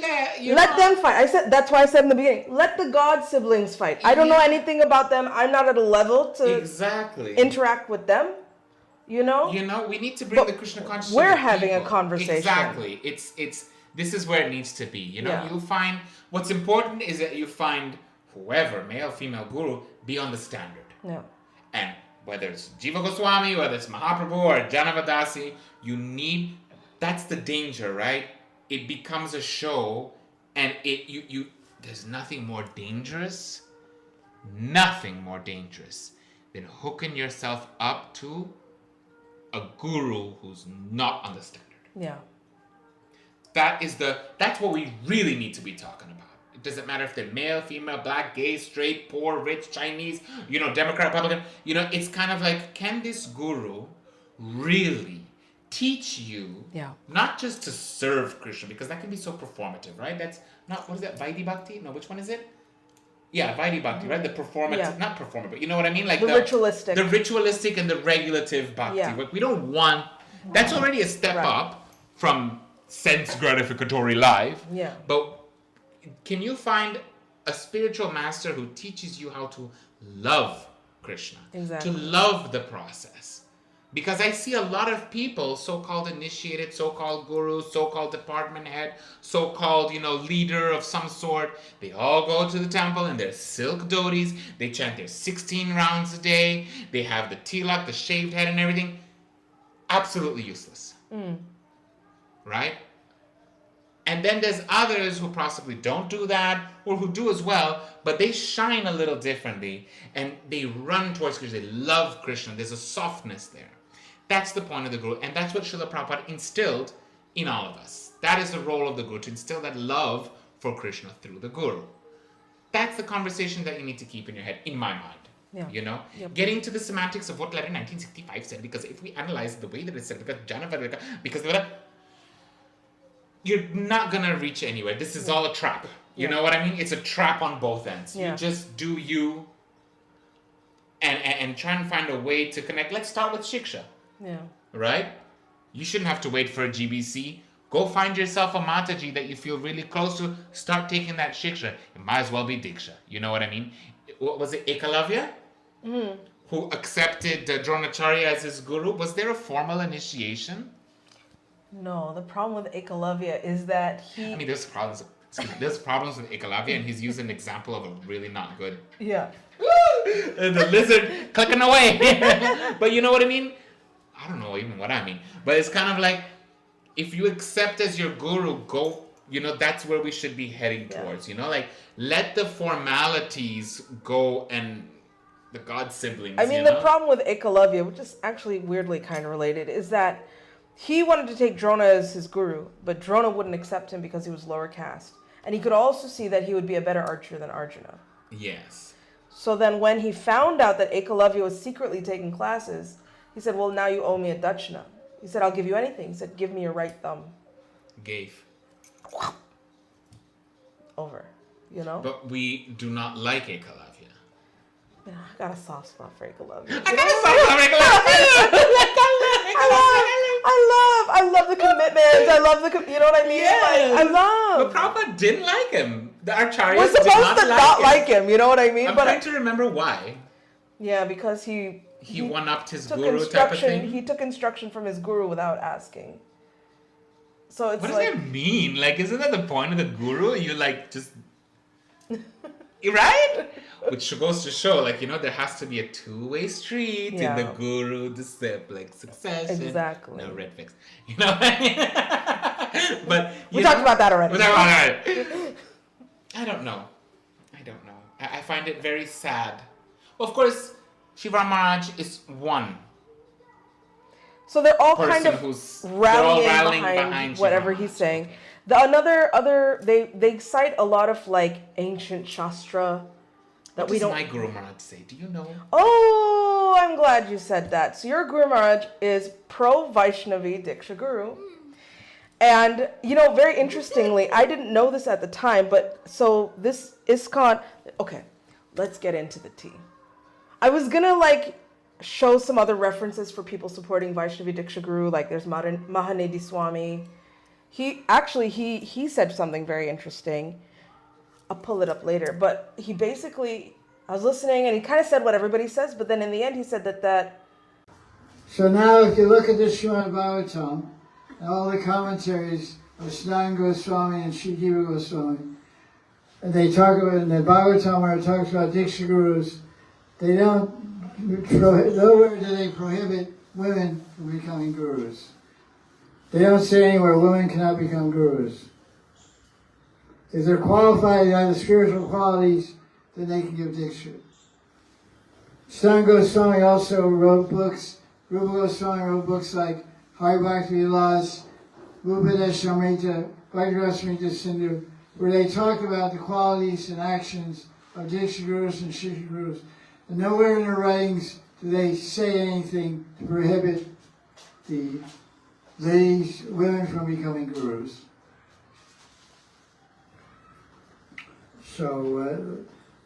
So in this note on Sanskrit here, in the Sanskrit tikas of the Goswamis, there's no gender roles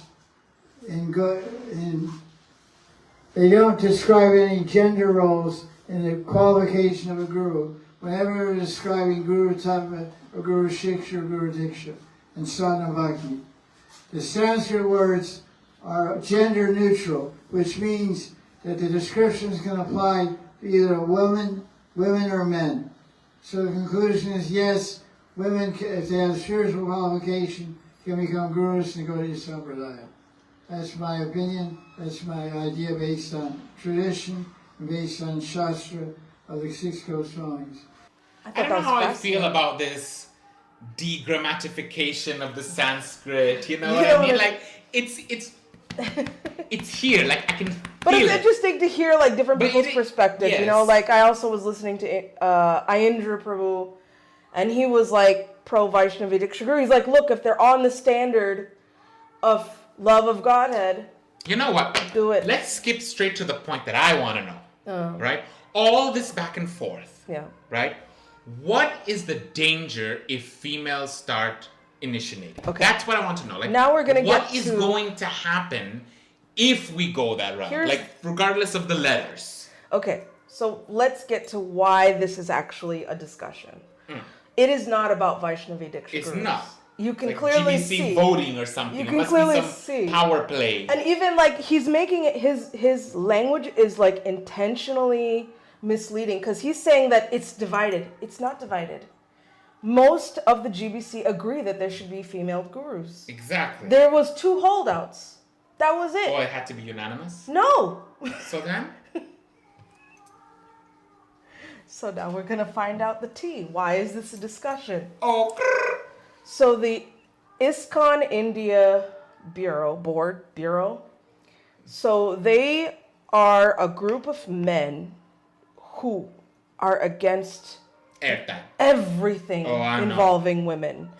Everything. Not just Vaishnavi Diksha Gurus. No They female don't pujaris, no female gurus, no female none. they don't want women even taking Diksha at all.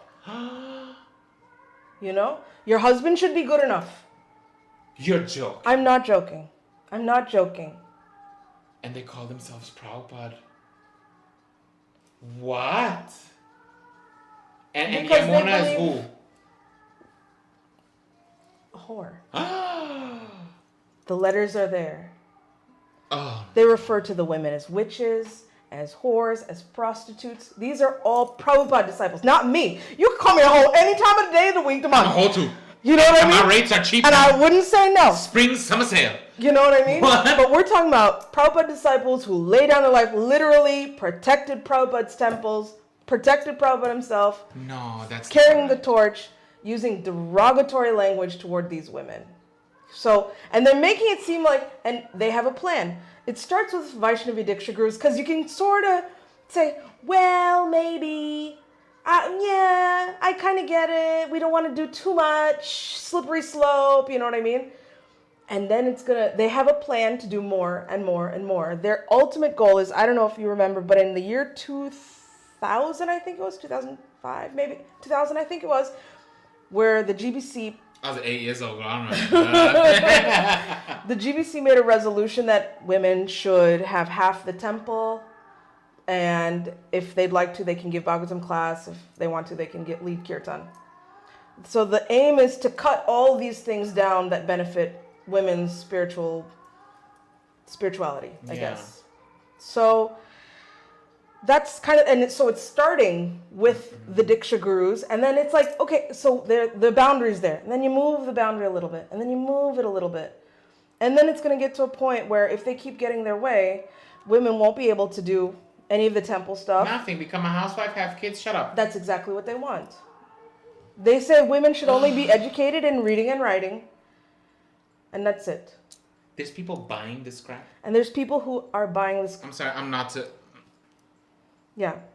So this is that board. Really? And guess who was on that board? I mean, we know Basu Ghosh, right, is on this. Krishna, what's his name? Krishna Kirti?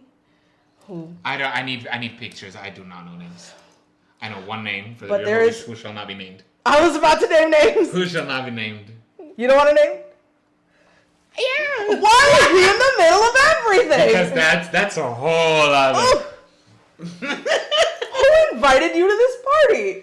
He made the party. He made the party, I guess. That's his party. That is his party. Yeah. So it's going like this. And so now it's gotten to a point.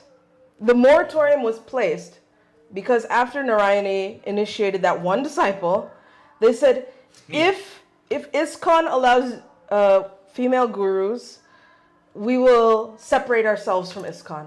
There will be an ISKCON, in India ISKCON, and there will be a worldwide ISKCON. Dear. Yes. So they gave this threat. That's a big threat. It's a big threat. Because India ISKCON is run by bureau as per the law. Yeah. Like there has to be an Indian foundation. You can't have... India doesn't like foreign countries buying land or operating, no Yes. professionals, nothing like that. Like Yes. even lawyers. Yes. There's no foreign firms allowed in India unless there's an Indian Yes. in there. Yes. Hridayananda Maharaj also makes this point. Is Yeah. that they're very, But that creates... they have understandable trauma from letting Yes. foreign entities, Yeah. Yes. But then when you look at the key players in this, it's a lot of white men. I guess pulling the strings behind the strings of Yes. the strings. But for us, that's dangerous because that Yeah. means all ISKCON is kind of owned and managed by bureau. Yes. Which is just a handful of men who don't agree with women becoming gurus. And they've got like ISKCON by a stranglehold. So then they came up again this meeting with the same threat. If you allow women to become gurus, we're pulling out of ISKCON, we're doing our own thing. And that also means like Money and land and deities and just a lot of... congregation and all this stuff. It's terrible. And it's tearing Half of Prabhupada's... me wants it. Yes. That's why the Want. reference earlier today, I said, sometimes the body gets sepsis and you've got to cut the body, Prabhupada would part have. of the body. You know? Prabhupada was not above letting what needs to go. Yeah. I have been a vocal advocate for subculturing. Yeah. You know what I mean? A lot of our problems that we face today, people don't realize. I was just thinking about this, the new devotees. Like, I'm fortunate enough that my father's a Prabhupada disciple. Yeah. And I was able to grow into what felt like a family. Yeah. All these other Prabhupada disciples, like my aunt, for example. Yeah. Right? Tia Lulu, Lakshmi Nrsimha Rupa Devi Dasi. And she was talking to me about, a friend who was coming, a god sister of hers, Sarvasakti Mataji. Yeah. She's like, and the way she talks about her just puts sparkles. Man, me and Sarvasakti, we know each other 40 years. We know each other in New Orleans. We were preaching together. Or I know so-and-so. We joined together when we were young bhaktins. Yeah. Or like, oh, you're in Mayapur. How was your trip to Japan? Oh, I was just here. Yeah. It's like people sometimes are forgetting that in ISKCON, we're joining a family, literally. Yeah. Like, and it was a thing back when we were young coolies, where like, oh, coolies, we know each other all over the world. Like, I know a friend in France, and if you ask your non-devotee friends, like, they know people of their own town, but we're an extremely international Yeah. family. Like, I know so-and-so's son, Yeah. or I have a friend in Japan, or I can go, there's a temple over there. I know the temple president because his son went with me in Gurukul in Vrindavan. Yeah. It's this little network, and I think people forget that. Yeah. And I wonder, a lot of the things we're experiencing now come from this little split with ISKCON Bureau, you know what I Yeah. mean? Like, what would ISKCON have been like if it was just purely GBC the way Prabhupada wanted it? Yeah. What could we have furthered? Yeah. Or not, I don't know. ISKCON Bureau, in my mind, I don't know what help they've been, other than an obstacle to many things that Exactly. we needed desperately.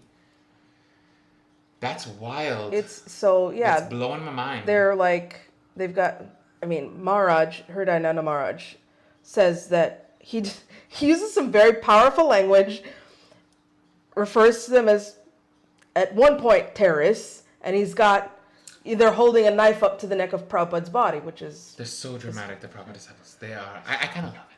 I kind of love it. They're very I was there dramatic. like, They're so dramatic. so dramatic. They're so passionate about this. This one Prabhupada disciple who had a problem here in Mayapur with somebody else, and then, he was saying, yes, this person, I shall curse him in his generations. He shall be bereft of children. And I was like, bruh, can you chill out? Goddamn. So colorful language. I kind of love it. I do. I liked it. I was like, okay. But I was like, yeah, like one example that came to mind was New Vrindavan. New Vrindavan at one point was not ISKCON. Really? ISKCON just cut them out. They were like, you're not following us. Bye. It went cray-cray up in there. It did. With them monks. Yeah. They were all wearing like Franciscan robes. Yeah, it's a Pope Maharaj, Yeah. Yeah. That was Kirtanananda Yeah. Central. And that was a big money maker. They let it go, but it came back. Yeah. And I mean, to me, I know it seems devastating, especially when I found out that Basu Ghosh was in charge of Ujjain, which is my Guru Maharaj's temple. And I was like, well, what would happen to his temple if we were to cut off this Indian ISKCON bureau, And Oh dear! What a world! This is the real situation, because yes, they had.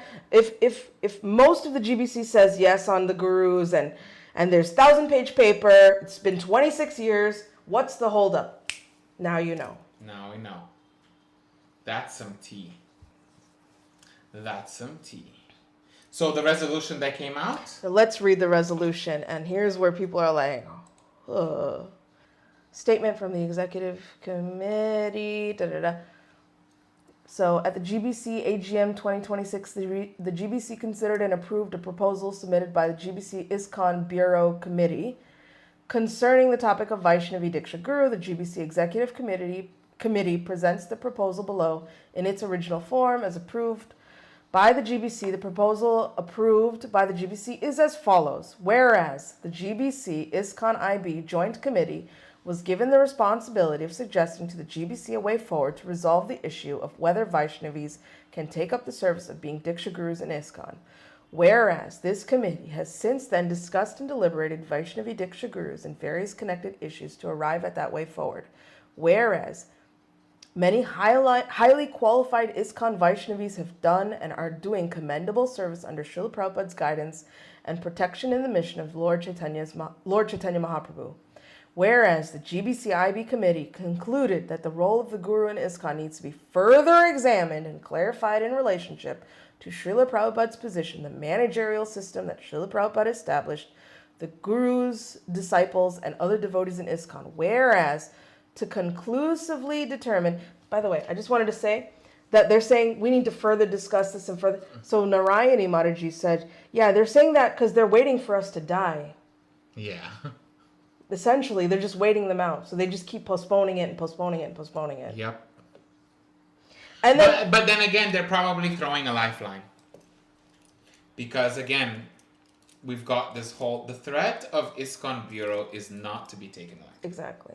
It's not to be played around. And there was, in 2020, there was a video that the 3 big sannyasi players in India put out. Bhakti Chara Maharaj, Advaita Acarya Maharaj, Gopal Krishna Maharaj put out a video fully in support of Vaishnavi women becoming gurus. Vaishnavis becoming gurus, right? So 2 of them have died so far. And the only one standing left is... Guru Advaita Maharaj. Yes. You see what I'm saying? He's our literal only... He's the little string that all the women are hanging on to right now. Yeah, because... And I'm surprised that Radhanath Maharaj doesn't have an opinion on this. Where he been? Yeah. Isn't he also like a big player in He India? is a huge player in Mumbai. Yeah. That's like one of the other India dhams, you know what I Yeah, mean, of ISKCON. yeah. Is Mumbai, Mayapur, and Vrindavan, you Yeah. know? Like, I've not heard Radhanath Maharaj. True. Who at one point, whose name was thrown around as being the next in charge of Mayapur after my Guru Maharaj passes on. Mm-hmm. You know, I can't think of who would be after him, you know? But like, Yeah. who's vocalizing these things, Yeah. you know? Ooh. Yeah. There was. So these people that I mentioned, this ISKCON, this India ISKCON Bureau, had written a book against women distributing books. They said women should not distribute books.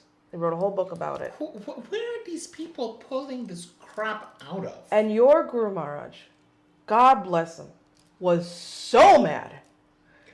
I have no idea what's going on. I'm in like blissful ignorance. I'm like, oh, Jaipataka Maharaj is giving class today. And I sit down and he's like, and he very strongly, I want all of my disciples distributing books, men and women. And you should be in the kirtan. You should be doing. Yes. He's like very strongly. Yes. Yeah. I was He like, doesn't play around. and I was like, what is he talking about? But okay. And then I go home and I find out this. Somebody wrote a book saying women shouldn't distribute books and they shouldn't be preaching. Wow. Wildness. Wild. I- Absolutely wild. So Where this is are what they- I'm telling you. They're doing Vaishnavi Diksha Guru because it's something that you can kind of move. But then it's going to tumble into much more things. Krishna won't let it get to that point, first of all. People forget the Krishna factor, you know? Everyone's living their life. No one thought 2020 was going to happen. Boom, it happened, changed everyone's life. You know what I mean? Like, man proposes, God disposes. You Hello. know what I mean? Like, we think we've got the power. We think this and that. But I think the real takeaway is really pay attention to what you hear. Because so many people can quote Prabhupada's name. What does it mean? You know what I mean? It can't... not everyone can be right about everything. You know what I mean? Like, it's so easy to interpret something one way. Ultimately, your feeling internally, your Paramatma will tell you. You know what I mean? Like, it's just, if we were in that mentality, we would not have an ISKCON. Yeah. Because Westerners are malechas. Yeah.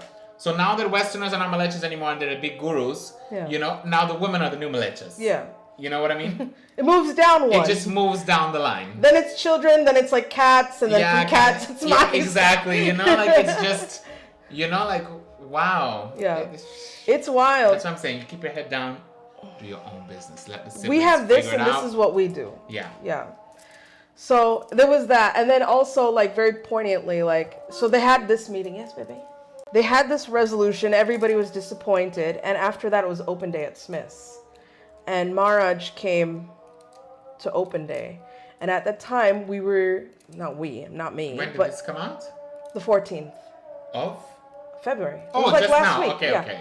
So we had open day, and the girls, the grade 11 and 13 girls, decided to do this drama about Amba. They wanted to do something dramatic, you know, and Amba is a story where, Yeah, Bhishma. you know, Bhishma and Shalva, and, you know what I mean? So they wanted to do this, right? And Maharaj happened to come in, and all the Prabhupada disciples were sitting there that came, and Maharaj happened to come in, and they're like, yeah, we're doing Amba, right? And Amba's story is interesting because here's a woman that doesn't fall into the protection of husband, father, son. Too young to have a son, not married. Father had already given her up. Husband, no husband. She's in this... She's burning anger. She's just in this limbo, and she's like, you people put me in this situation. Yes. And she obviously beat all y'all. righteously wants revenge. And who is she pointing to? Bhishma. So Maharaj happened to walk in when they were doing that drama, and they did it so good. I was crying. People in the audience, Prabhupada disciples, everybody crying. Maharaj starts crying. He turns around after the drama's done, and he says, I don't see men and women, I don't see boys and girls. You are all Vaishnavis and Vaishnavas, you know? Beautiful. And he encourages them to keep contributing in our movement. It was like so beautiful. The youth is the way forward. Yeah. You know? I think that's you have what it these is. women these young girls doing this powerful drama, and you know what I mean? Like, I love it. all It's of that. so inspiring. I keep was telling beautiful. you, with all due respect, I love my senior peeps, but it's time that they let them chat at the bingo table. Yeah. And it's time we take it forward. We can do this. Yeah. We can do this. It's been done before successfully. You know?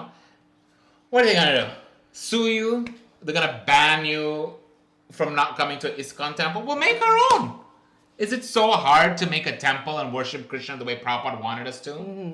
I say we revive the League of Devotees. You know what I mean? Like, So here's You know? here's what Hridayananda Maharaj says, right? Because I have my they've been opinions on Hridayananda Maharaj, I know, too. but they've been fighting with him, and he's been punching back. You know what I mean? He's been good, and in this situation, I'll give him a cookie for this one. I'm gonna send you the link that he gave about all the Okay. leadership and all the ins and outs and Yes. I think you would really like it. But like, he doesn't want us leaving ISKCON, and he says, in fact, that we need to get the Indian Bureau to agree, because Srila Prabhupada says that we must follow the GBC, even if we don't agree. So if the GB says there should be female Diksha Gurus, we need to get that Indian Bureau to agree, right? And if they don't agree, then they're disobeying Prabhupada. Then who is part of ISKCON and who is not?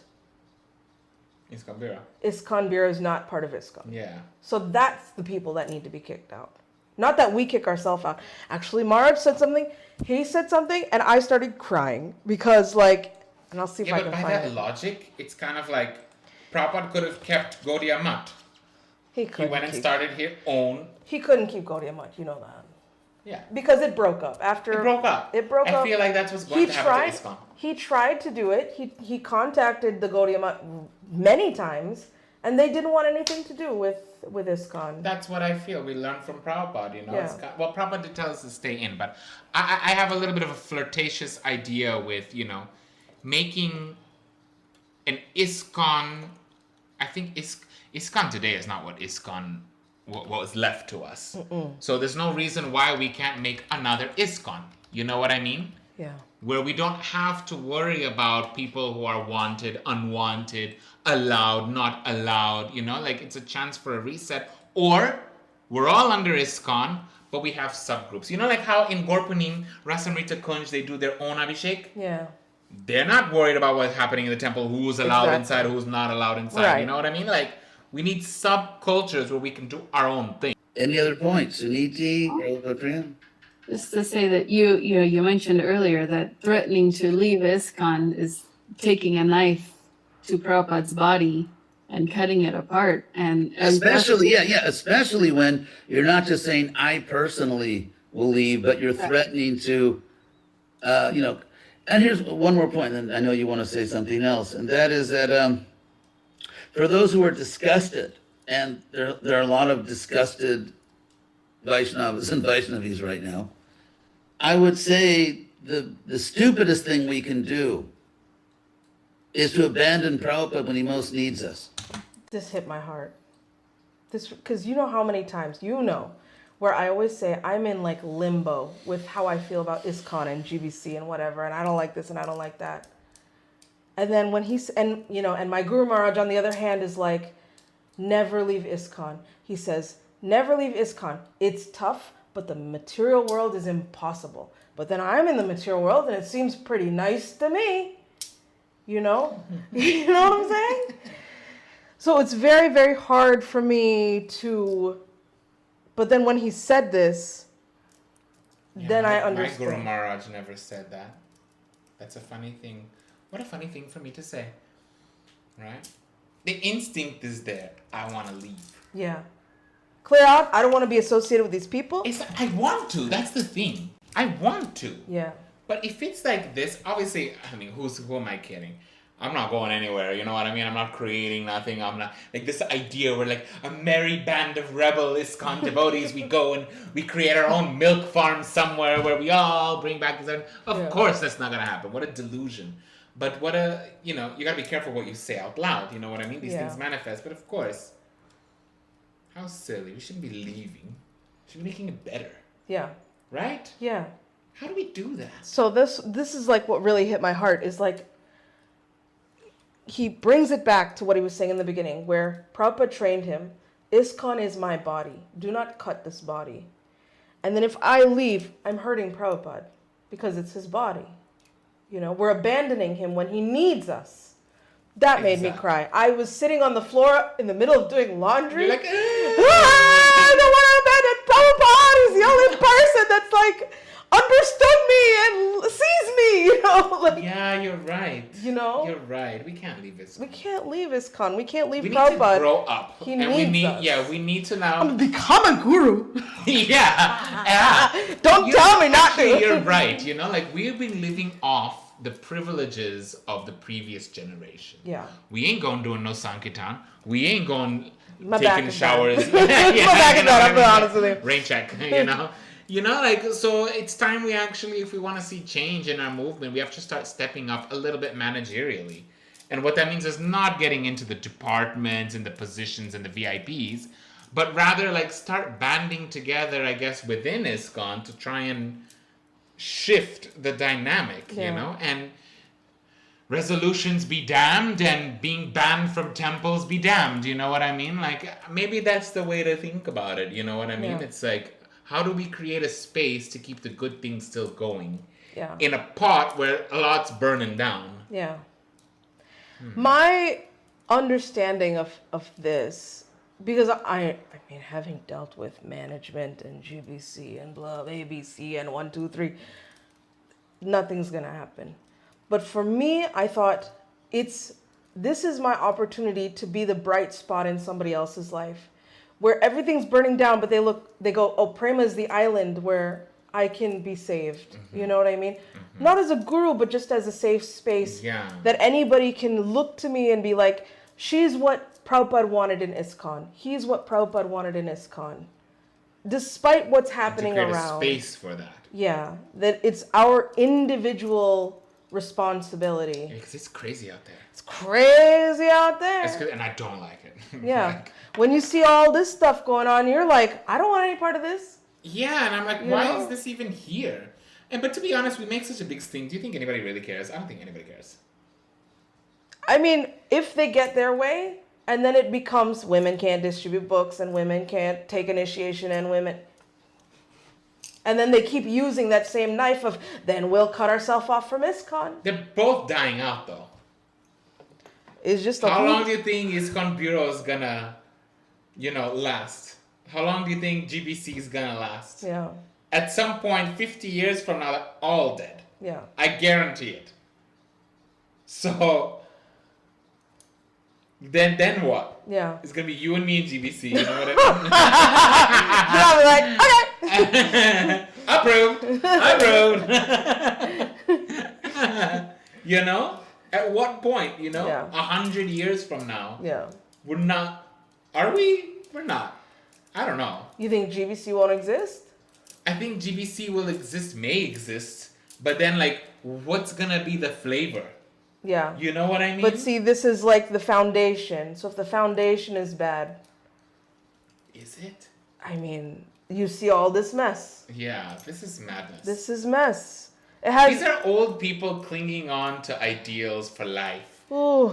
But does it affect my daily life? No, that's why I said in the very beginning, like, I got a guru, you got a guru. It doesn't really affect us. But when you get to the nitty gritty of what It the becomes- real yeah, intention exactly. is, it can affect all of us. Yes, it's true. All of us. Because it's not just women that they're coming after. Because I spoke with somebody else who Come for knows your kids. Hide they're your kids, coming hide for your wives. all the people who are LGBTQ. They're coming for them next. Yep. It's They're coming happening. for women. It's They wanna all make it on the docket. No bideshis, Yeah. it's gonna be. What saddens me, there's just people lapping this up. Yeah. I'm not sure. There's a lot We to could have take gotten in. so much more. There's so Let much. us know if you guys want a part 2. And can I just say, there was one thing I wanted to mention, and I didn't find a space to mention it, is that one of the arguments is like, we're trying to be more, we're not trying to be too progressive, we have to stay with our roots. That's one of their arguments, right? But we are a movement, and Exactly. sometimes we have to move with the times. I'll give you an example with Bhakti Siddhanta. Bhakti Siddhanta Saraswati Thakur at the yoga pit had a women's ashram. That was unheard of. Unheard of. It's not Prabhupada that invented that. Bhakti Siddhanta Saraswati Thakur. It's there in Bhakti Siddhanta Vaibhav. I didn't write that book. You know who wrote that book? Bhakti Vikash Maharaj. Right? Bhakti Siddhanta Saraswati Thakur put his mother in samadhi at the yoga pit. Also unheard of. Also unheard of. That is a woman. Yes. And again, who are you to say who is a pure Vaishnavi and who is not a pure Vaishnavi? Because it's politics. It's not. Because it's politics. So what do you do? What do you and I do? So once again, we need to be a safe space, but as an American, we don't know. Democracy. We don't know. I was going to say, the American true blue, red, white, and blue says we don't negotiate with terrorists. We don't. America. Oh, say, can you see? So what do we do? So that's me. If I was GBC, I'd say, bye. Don't let Take the door it and go. hit you where the good Lord split you. You know? Take it and go. Yeah. I'd be the same. You know what? Yeah. This is too much of a mess. Take the land, the temples, go. Go. Your congregation's going to figure it out. And who doesn't want to be in ISKCON? I want to be in ISKCON. You know what I'm saying? I want to be in You ISKCON. want to be some weird offshoot Ritvik thing? You do that then. Go. Ahead. Take it. And see what I happens. tell you, people will give money for new land, for new temples, for new everything. That's what happened with Bangalore, right? The Ritviks took the temple and they just made more temples. The Exactly. ISKCON devotees did. So, I say take it and go. go. We're right behind Out. you. We'll Out. be fine. We'll You know, be fine. sometimes, like I said, a part of your body has sepsis, and if it infects the other parts of your body, you'll die. And you gotta cut that part of the body off. We're like lizards. We grow back. You grow back. So, And we're back. and we are back, live and rolling. We we realized after we shot the video that we still had more things We to were say. blabbing a lot. Like this is a big issue actually. So we took a day or two or so to kind of just take a break and add a part 2. And let me tell you, I liked it. We should do some of these, Yeah. because I was thinking about this for a while. Yeah. And I think I changed my opinion. And then I changed my opinion again. So it's good. We can have more to discuss. Yeah. So that's interesting. But we never actually got to the resolution. Yeah, we didn't finish. So let's get to the resolution. We were so busy just talking were that we just talking. there's just so much to say about it. Like I was listening back to everything we recorded and there was nothing that was like not topical. Dude, it's everywhere. I'm seeing that interview with Namaras's podcast with Narani Mataji. Yeah. And then I'm seeing, there's in Spanish. It's like global news. Yes. There's like, aquí It's a big estamos deal. hablando de los gurus, es Diksha Guru. And then it's like, it's in all the languages. This is like when the stock market crashed in 2008. It's like, it's everywhere. So let's find out, what is the resolution? Let's find out here. So here we see, resolved, there should be an ongoing discussion on Guru Tattva based on Srila Prabhupada's teachings and examples amongst qualified devotees in ISKCON. Details can be discussed further. And for me, that was like, how much more do we need to discuss this? We do need to talk. So I've been thinking about this, right? Okay.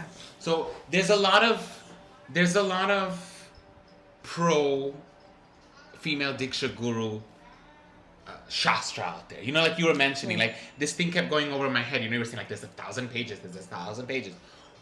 Where's the analysis of the other side's 1,000 pages? Yeah. No one talks about that, right? So I believe the 1,000 pages addresses whatever their has been arguments said. are, yeah. And what are they though? We just know that it's 1,000 pages. 1,000 pages of what? Yeah. Right? Because if it's 1,000 pages long, Yeah. then that means there's a lot to discuss. It's not like I typed up 1,000 pages worth of response. Yeah. That's good enough for you to accept. It doesn't work like that. Yeah. If it's enough that you had to cover 1,000 pages worth of something, that means it's a complex topic, right? So I was thinking about that, you know. And what is it? Based on Srila Prabhupada's teachings. So an interesting thought came up. I want to get your take on this. Yeah. Right? We were talking about Shivaram Swami's comment on Prabhupada's secondary information. And it was I don't know, I mean, I can't remember if we actually went through this, you know, because I don't want to repeat myself, but Yeah. I was thinking there may be reason to think that we should possibly, how should I say? Like, for example, there was a letter. Everyone says, right? Oh, I want all my sons and daughters to become initiating gurus. And on the basis of that letter, let's go and make this push. Yeah. Prabhupada also said, oh, I only want Americans in management. And that's in his letters, I believe. Right? So do we get rid of anyone who's not American in management, how do we weigh these instructions with the push going forward? This is what made me flip my mind a little bit. So exactly what are Srila Prabhupada's teachings that they say here in point 1? Yeah. Do we need to go over Prabhupada's teaching? Didn't he give us the perfect formula? Yeah. Do we not follow it enough as it is? Yeah. That's But a I mean, question. the problem is like they're dissecting now, like every word and Doesn't that every become letter. problematic? Exactly. So then it's like, I mean, I think the people that are like pro Vaishnavi Diksha Guru, they're just like, look, Prabhupada said that anybody can initiate, so why not? But then you've got others that are like, yes, but you see in the Sri Sampradaya, it's like this, and we have to follow the Sampradaya. aren't we a Otherwise, we different become Sampradaya? an Upper Sampradaya, and That was one of the things one of my friends said to me. Yeah. Anyways, let's go through the resolution. We still have not gone through the resolution, Yeah. but let's. How about we go through the resolution and then talk? okay. Because that's what got us here in the first place. Because every line, it's like, what? yeah. So, second one was there should be a system to give more recognition and spiritual authority to certain qualified Shiksha gurus within ISKCON. I don't know what that meant. Gen Z. Clock it. Clock it. T. Slay. So, this is, I think, where I have settled finally on my stance. Right. Right? Which is a little bit of neither. I mean, little bit of anti, little bit pro, but right in the middle where the actual problem is system. Yeah. Right? Let's get back to that. I was going to start a whole new conversation. Okay. All right. Yeah. So, number I'm 3. controlling myself. Qualified Vaishnavis or Vaishnavas can be recognized as these special Shiksha gurus. This is what everybody got like worked up about, is this phrasing. Wait till I brought some info on that. Okay, good. I brought some info on that one. Number 4, until the issue is satisfactorily resolved concerning Vaishnavi Diksha Gurus, qualified Vaishnavis should only be recognized as Shiksha Gurus with the exception of Narayani Devi Dasi, who remains the Diksha Guru of her current disciples. 5, the present committee remains open to assist in further research and discussions on the topic according to the GBC's desired, issued by GBC Communications. Blah, blah, blah. Done. Okay. Yes. So let's go back to, where was I? I'll come back to 2. Okay. I'll come back to 2 because that was my sum point. That's like my final point. Yes. But, Should I make this bigger? okay, I mean, sure, why not? Okay. But, okay, these special Shiksha gurus, why is everyone so triggered? Because what is a special Shiksha guru? I'm about to tell you. Please tell me, because everyone's So, a like, friend that I discussed this with, yes. right, gave me some interesting, an interesting perspective that kind of gave a nice, a really interesting tone to how I thought about this. This is what made me kind of like flip on back. I was flipping, Flipping and flopping. flopping, Yeah. right? So, one of the things mentioned, and I'm just gonna present the argument from the against camp, right? That I'd like to look at, because we were so like, discussing pro, this, that, and everything. And so I want to kind of discuss, like, one of the things mentioned was, let's not implement a Vaishnavi Diksha Guru system, because we will become the laughing stock of the Vaishnava Sampradayas. Right? And so that was part of it. And he was like, no other Sampradaya does this. And if we do this, we become a little bit the laughing stock. My instinctive response to that was like, well, laughing stock is a little bit, I wouldn't say subjective, but it's kind of like, were we not the laughing stock when Prabhupada went to the West to preach to the Americans? Yeah. Were we not the laughing stock when we, again, went to to implement Western sannyasis? You know what I mean? Yeah. Were we not the laughing stock when we started giving Brahman initiation to women? Yeah. Were we not the laughing stock when women were allowed to become pujaris? Laughing stock, you know what I mean? Like, people will laugh, but the goal is to promote Krishna consciousness. And then my friend went and told me, yeah, but Prabhupada also was very particular about very particular about reputation. And this isn't even like within India. Although India, he was very focused on being reputable. Yeah. You know, he's bringing it back home. Indians have a certain look, you know, a certain viewpoint. But how do we reconcile our reputation if we suddenly start becoming full on, like, you know, female, male, everybody, guru, Prabhupada's letters, you can become a guru. I did Bhakti Shastri. According to Prabhupada, I should be a guru. Well, you gotta do Bhakti Vedanta. That's not what's in the letter. Yes, it is. The letter says it. Once they No, do Bhakti according Vedanta. to Shivaram Maharaj's... Well, according to Shivaram Maharaj, none of the letters matter. Yeah, None of them No, matter. but you see what I mean? If we're taking that as the standard, Yeah. I'm guru. Yeah. Adi Guru Vaishnava Bhagavad Gita. According to him, I mean, if we're not basing it on anything, then, and we're going through what, Sri Sampradaya or whatever, okay, then only the Indians can Okay. become gurus. Why?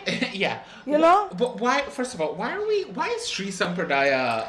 One of these guys are part of the Sri Sampradaya, so he's brought in his own thing. Who guys? His name is ISKCON devotee? ISKCON devotee. What does he have to do with Sri Sampradaya? He's part of this, No hate this to Sri Sampradaya, but- Indian bureau, that's why. But it's Sri Sampradaya. It's a Sampradaya. It's a whole Yeah. different. It's not even It's our like Sampradaya. It's Italian other cuisine and Sampradaya. Indian cuisine. Like, we're talking about So masala puri here. and this you're is telling what me we're about saying. pesto. Is like so this Indian bureau, they're bringing up all these ancient things from these different sampradayas that have nothing to do with us. You know? Don't we have enough And then- information on our own And, Sampradaya? and then like to back on your point about like reputation and whatever, I mean in India it's not unheard of for a woman to be a guru. We see it all the time. And then also, I mean, if you want to talk about reputation, right? I wanted to talk about this last time, totally forgot about it. Here is another podcast called Wisdom of the Sages, and they brought up I've an heard of that interesting point. podcast. They're cute. I never really watched it because I don't like serious stuff, you know. They had a quotation from Sridhar Swami.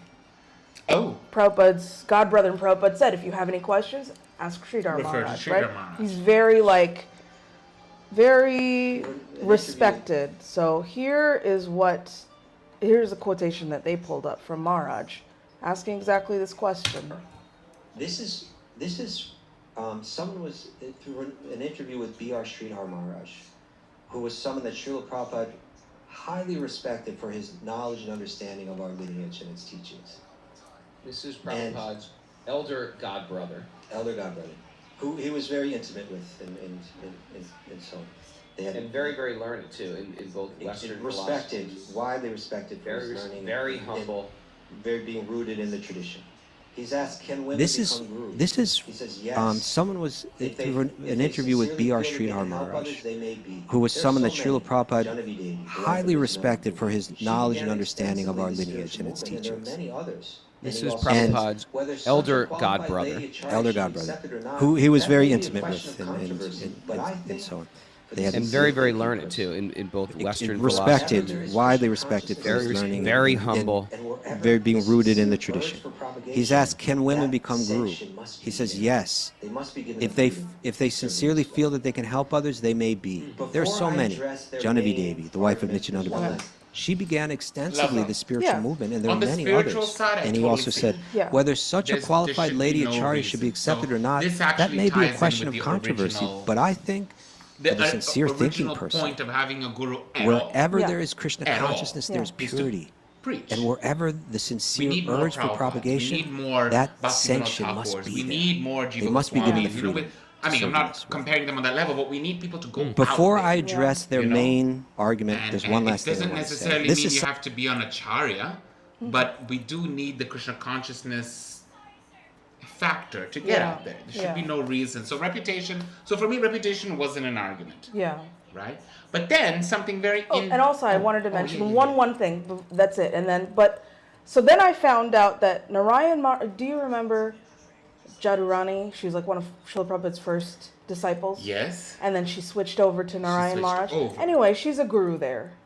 Okay. So it's like, it's not totally unheard of. We have Sridhar Maharaj, who is, I mean, in one of our podcasts, I said she's he's a very... Diksha guru? Yeah, Okay. yeah. So, I mean, in our previous podcast, we talked about Sridhar Maharaj and that he's very, very, like, traditional. And here he's saying, like, yeah, if it helps Krishna consciousness, do it.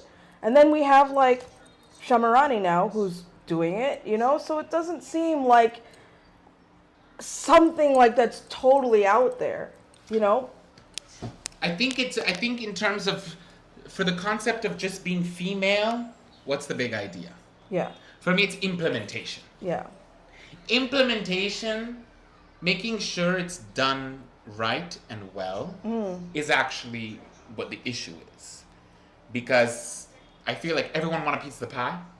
So there's that line that we have to toe. I don't know how ISKCON is towing it nicely, but it's become so controversial now that that in itself is creating a reputation problem. this is what I'm saying. Like, if they were just like, all right, whatever, let's try it and see what happens, I don't think it'd be such a big deal, you know? Yeah. But now they're like, well, what about where he says and what about shiksha but not diksha, but then the paramparic diksha? Yeah, so that's and another thing that I you want to know? bring up. So this one got me thinking. What do you think on this, right?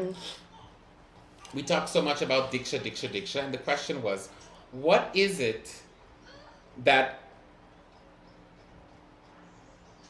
being a diksha guru gets you that a shiksha cannot have?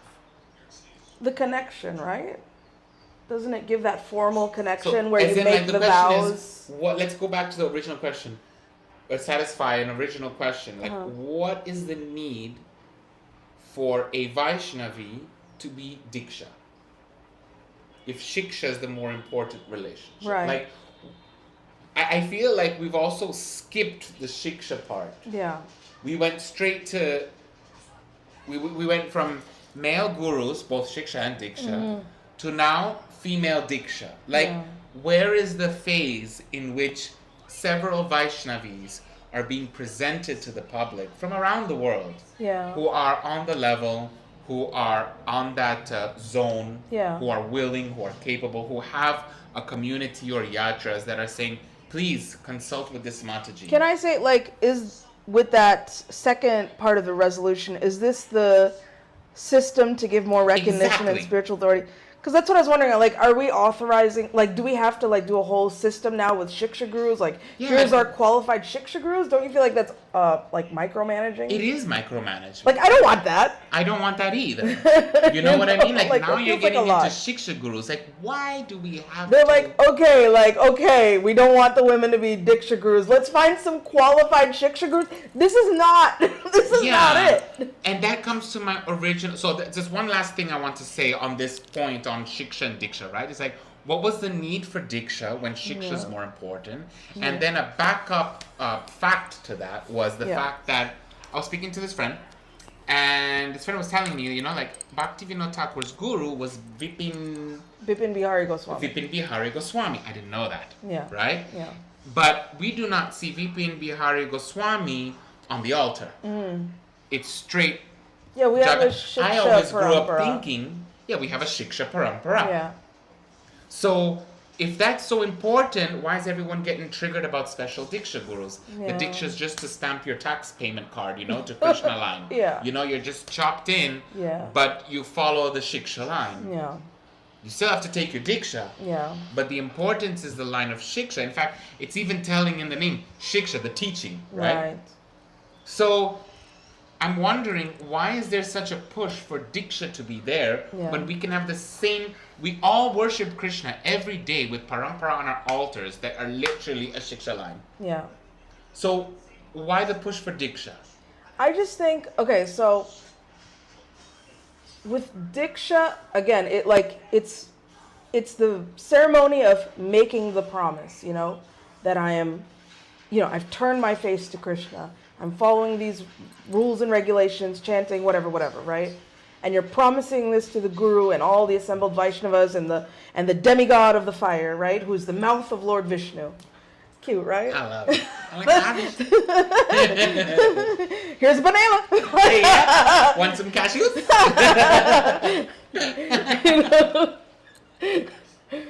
So I think there's the ceremonial aspect of it, and I think like choosing a guru is something so like personal, and then to have that like relationship with that person, like I don't know, it's sacred. It is sacred, but isn't it a bit bureaucratic It's not like now? because now, like we spoke about earlier, now it's they choose a Diksha guru, but that Diksha guru they just completely ignore, and they're just taking Shiksha guru from the Vaishnavi. Is that not what happened But- with Bhaktivinoda Thakur? I don't want I think to it make was up like lack of like. I mean, who was No, but there? he ignored Vipin Guru. He could have, you know what I mean? Like, But who was there? Bipin Bihari was not like exactly part of our like Exactly. philosophy, you know? exactly. He's in like a sub-sampradaya type thing. Yeah. It's like in our sampradaya Gaudiya line. It's like that the ones where they tell you like what your body is in the spiritual world. He was like one of those Oh, okay. types. Yeah. Which is already Bhaktivinoda You know? Thakur wrote in his books. That's not what we do. No. We're not here trying to figure out our, Yeah. spiritual body, Yeah. and we're not here trying to get into the parakiras, Yeah. and all that kind of thing. So you see what I mean? But so if that was there, but he did it just to Yeah. get the stamp in and then full focus on Jagannath Das Babaji, Yeah.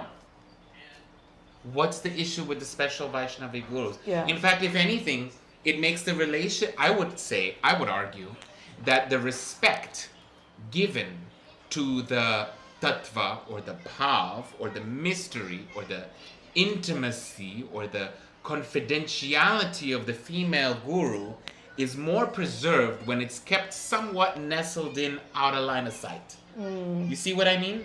You respect it more because you have to reach for it a little further. We're starting to put female Diksha gurus on the same level as the men and trying to make it all in the open. It becomes a little bit of to me, it's a little bit of a cacophony. Let's all have it out there everywhere all the time. Like, can we not leave? It's like me offering you food already chewed up, so you don't have to work. Like, some things work for a little. Yeah. You know what I mean? So I like this whole special Shiksha guru. Why not? I just think And it's too much oversight. It's like, not because I feel like the women should know their place in the world. You know what I Yes. mean? But like, some things are a little bit more respectfully tucked away. Yeah. Some things are pushed out. But now they're gonna do like a system to give more recognition and spiritual authority. That's like, what I'm what's talking the about. system? It's sort of like I'm at a job and I didn't get the manager position, but they gave me a special hat so I don't feel bad. Is it like that though? It feels like that No, to me. I feel you like- can't be Diksha Guru, but yeah, we'll give you a little hat, of being a special Shiksha Guru. And But you you're can, still a Shiksha guru. Exactly. That's the point. You're still a Shiksha But guru. if somebody is desiring Diksha, like, what's the... I mean, it's like Bhakti Siddhanta Saraswati Thakur wanting to take initiation from Gorkishore Das Babaji, and Gorkishore Das Babaji was like, no, I'm not qualified, don't ask me. Why did he keep harassing and insisting and, until he got it? Because that relationship is special. Like, could you take initiation from your... I remember when my guru died, right? Left his body, whatever, right? I was just gonna say I didn't want to be on it. You know what I mean? But let's face it, he's not here, He left his body and some friends were calling and whatever. And then one of them was like, well, is there anybody else that would replace him? And I was like, no! Yeah, no. I picked him! He picked me! Like, Yeah. No, absolutely not. Yeah. There's nobody else, Yeah. Oh, you're getting all teary. no, but I mean, it's real. Like, I said absolutely not. I'm sure you'd feel the same way Yeah, too. Like, there's there's no- nobody else. The They people feel that would have a way. relationship with Shiksha-wise. Absolutely. But I'm taking- Like, since then, there's plenty of people I've taken Shiksha from that I really admire, but there's nobody. Yeah. Nobody. There's the man you marry and there's the man you date. It's not the same. It's not the same. Ladies. I mean, no, but so does that mean like whenever there's a demand that we should just kneel into the demand of the majority masses? Like, I'm also not into that. But if it's backed up with like senior devotees, if it's backed up with Shastra, why not? And at least to Well, try it also and say it because of doesn't, system. I also feel system. What system? Like, let's implement a system. Like I said, it's a little bit like a chess game, Yeah. right? Why we've gone ahead and skipped the phase where we are putting out female Vaishnavis in positions of teaching and nourishing and cultivating young souls. Yeah. Young, old, you know what I mean. You know, like spiritually new, or growing souls, right? I haven't heard that. In Mayapur, we don't have that. I haven't heard that anywhere. Of what? Of having Matajis being put in positions of shiksha. Yeah, that's what That's what I'm saying. It's It's a usually like a system problem. very like informal thing. Like Yeah. you look up to them and they're like, okay, cool. Yeah, it's you can very write like to me chill. sometimes. It's not like a... It's not. I don't think it's meant to be a big deal, is it? But as ISKCON, as a community, Yeah. as a brand, so to speak, you like you need to have that promoted because we're doing everything together. There wouldn't need to be any of this oversight if we were all doing our own thing. Then we'll be like Gaudiya Math, for example. Each Yeah. temple does its own thing. Yeah. Each temple has its 10 brahmacharis and its one sannyasi, and they worship, they do what it's They it's eat completely khichdi together and it's yeah. discombobulated. Yeah, you know what I yeah, mean? yeah. So if we're doing everything together, then we Yeah. need to know everything together. Yeah. We need to present everything together. Yeah. Everything needs to be put forward. If we have a system problem, Yeah. we have a guru shortage, Yeah. right? Yeah. Why is there such a stranglehold on the guruship, Yeah. right? We should be having more grihasta gurus, Yeah. and we definitely need a lot more Western gurus. Yeah. We are the International Society for Krishna Consciousness. We need to be more international. Look at Banu Maharaj. Yeah. Look at Tamal Krishna Maharaj, Japataka Maharaj. Yeah. The initiating gurus from Europe, from Asia, from Americas, from South America. Like, we need the next generation over. They don't have to be sannyasis. No. In fact, it's better if they don't. Yeah. Like, it's okay. We don't need more sannyasis. You can be a sannyasi when you're 75 because Yeah. that's Varnashrama Dharma. Yeah. But we need more gurus touching people's real life, especially in today's social media age. So we have a system problem. Yeah. But the way the female Diksha Guru argument is coming, it's very like female empowerment, female oppression. And then the other side is like, get these women out of our temple. We don't want them here. Yeah. So it's not even seen, not even heard. Like they should not exist. Yeah. So I think it's a system problem. Interesting. To me, that's at the middle of what's causing. Neither side is recognizing it's a system thing. They're just debating Shastra. Yeah. And Shastra is getting mixed in with social management, politics type thing. Yeah. You know what I mean? Like, female empowerment is not. Who cares about female empowerment? It's spiritual. You know what I mean? If it's Shastric, let's keep it Shastric. Yeah. But then we can't do it Shastric because then, we're going to have bureau pull out. Yeah. Well, that's a social politics kind of question, which is also a big deal. Yeah. I'm going to tell you, I was thinking about this point, right? We're talking about, let the arm, diseased body be cut off. Yeah. Do you know what would happen? If No, I know it would be bureau pulled horrible. out? It would be terrible. ISKCON Mayapur, we'd be dead. No, but that's... I'm out. We're out. That's a big deal. It is a big deal. It's a massive deal. It's a huge deal. There would be there are devotees that depend on seva for certain things. If ISKCON Bureau pulls out and there's no money left to support these devotees, there's no land for these people's houses, sorry, Maharaji, you're gonna have to wait on your guruship. Yeah. There's families' lives at stake. But You know what I mean? I mean, that's a dramatic way to put it. You know what I mean? They But can sort it out. it extends beyond Diksha Guru because they don't even want the end goal is that women shouldn't be allowed to do anything. Like I had a conversation with somebody who lives in a place where Bhakti Vikash Maharaj has like a big following, and I wanted to read you what she said because it's like they're veiling it like, oh, this is just about female Diksha Gurus. And fine, if it was just about female Diksha Gurus, fine, I can concede to that. But when you see it's more than that. It's more than that. Where it's too many things getting mixed up in the conversation. Exactly. Was it her? No, it wasn't her. Agenda. Where is this? This is why I keep a very neutral stance, guys, because it is quite a delicate topic. It's not so easy, at least for me. I don't like to just jump into a stance. I mean, if you do, then you see I'm very passionate about it. But with this topic, there's so many different sides. It's kind of hard to know where exactly to split your focus.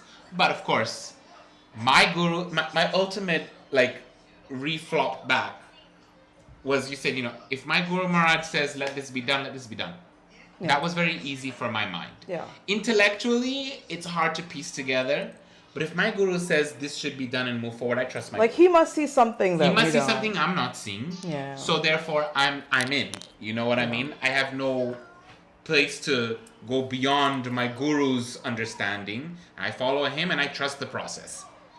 So for me, that's very easy. Yes to female Guru because my Guru wants it. Harbo, done. Yeah. I've got nothing left to think about. So she said, Bhakti Vikash Maharaj Sangha is so toxic for women. The town that I'm a part of has their congregation. In nearby town, they have a huge Gurukul and a temple as well. Women shouldn't preach. Women shouldn't dance in the kirtan. They're not allowed to even laugh. They marry the girls very, very early, less than legal marriage age. They don't prioritize women education in schools at all. I went twice and was shamed for not having payal or kunkum. Amatsuji said, Prabhupada wouldn't let you inside the temple, let alone give you diksha. Why would someone give you diksha without kunkum? What the hell? I was like, please get help. This is a cult. Yeah. But do you see what I'm saying? So if you let these types of people get their way by continuously holding the GBC hostage, Yeah. I agree with you. We're going to lose a lot if we let them go. Mayapur is going to suck so bad. But you know what I think now? I think it's a war of attrition.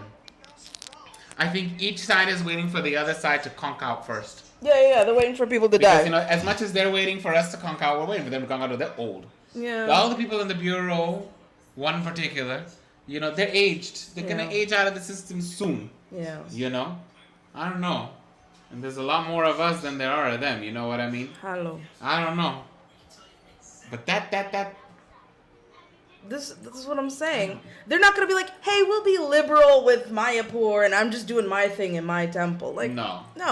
It's They're system-wide. That's why I say we don't negotiate with terrorists. No. It's not fair. God bless America.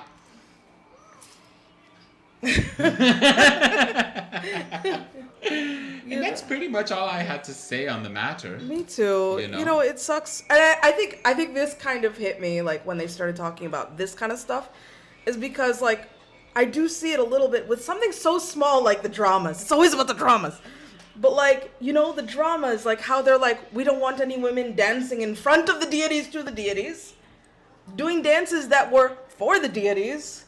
And then they're we don't want any women doing dramas for the deities in front of the deities. This is too much. Do you see what I'm saying? So it's there's little bits of some of that leaking in. But you see, it's funny that you brought up this Koti Bhakti Vikash Maharaj thing because this is a result of not having a firm compass.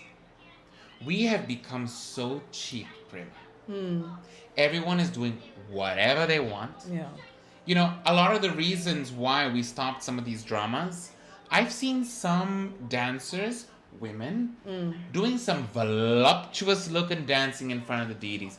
Ain't no need. Krishna don't need that. Yeah. This is not for Krishna's No. pleasure. I know what you're talking about. You know what I'm talking about. I know what you're talking about because I really be watching these dances and I'm like, who and gave all you the the okay men, they for this? lose their mind. Yeah. And it's nothing to do, it's usually some Bharatnatyam dance. It's not like I'm doing a dance showing Krishna, Ladu Gopal, Putana. No, if it's Odissi and Bharatnatyam, cool. But if you're wearing a skin-tight leotard with 3 peacock feathers and you're like, I'm one of Krishna's peacocks and you're wiggling your little booty. No. We're not talking about that. So they're like, you know what, let's not have the women, then so it starts like that. But you're throwing the baby out with the bathwater. But that's what happens because, it's like a rubber band. You're going to have a reaction that is unwanted in one direction.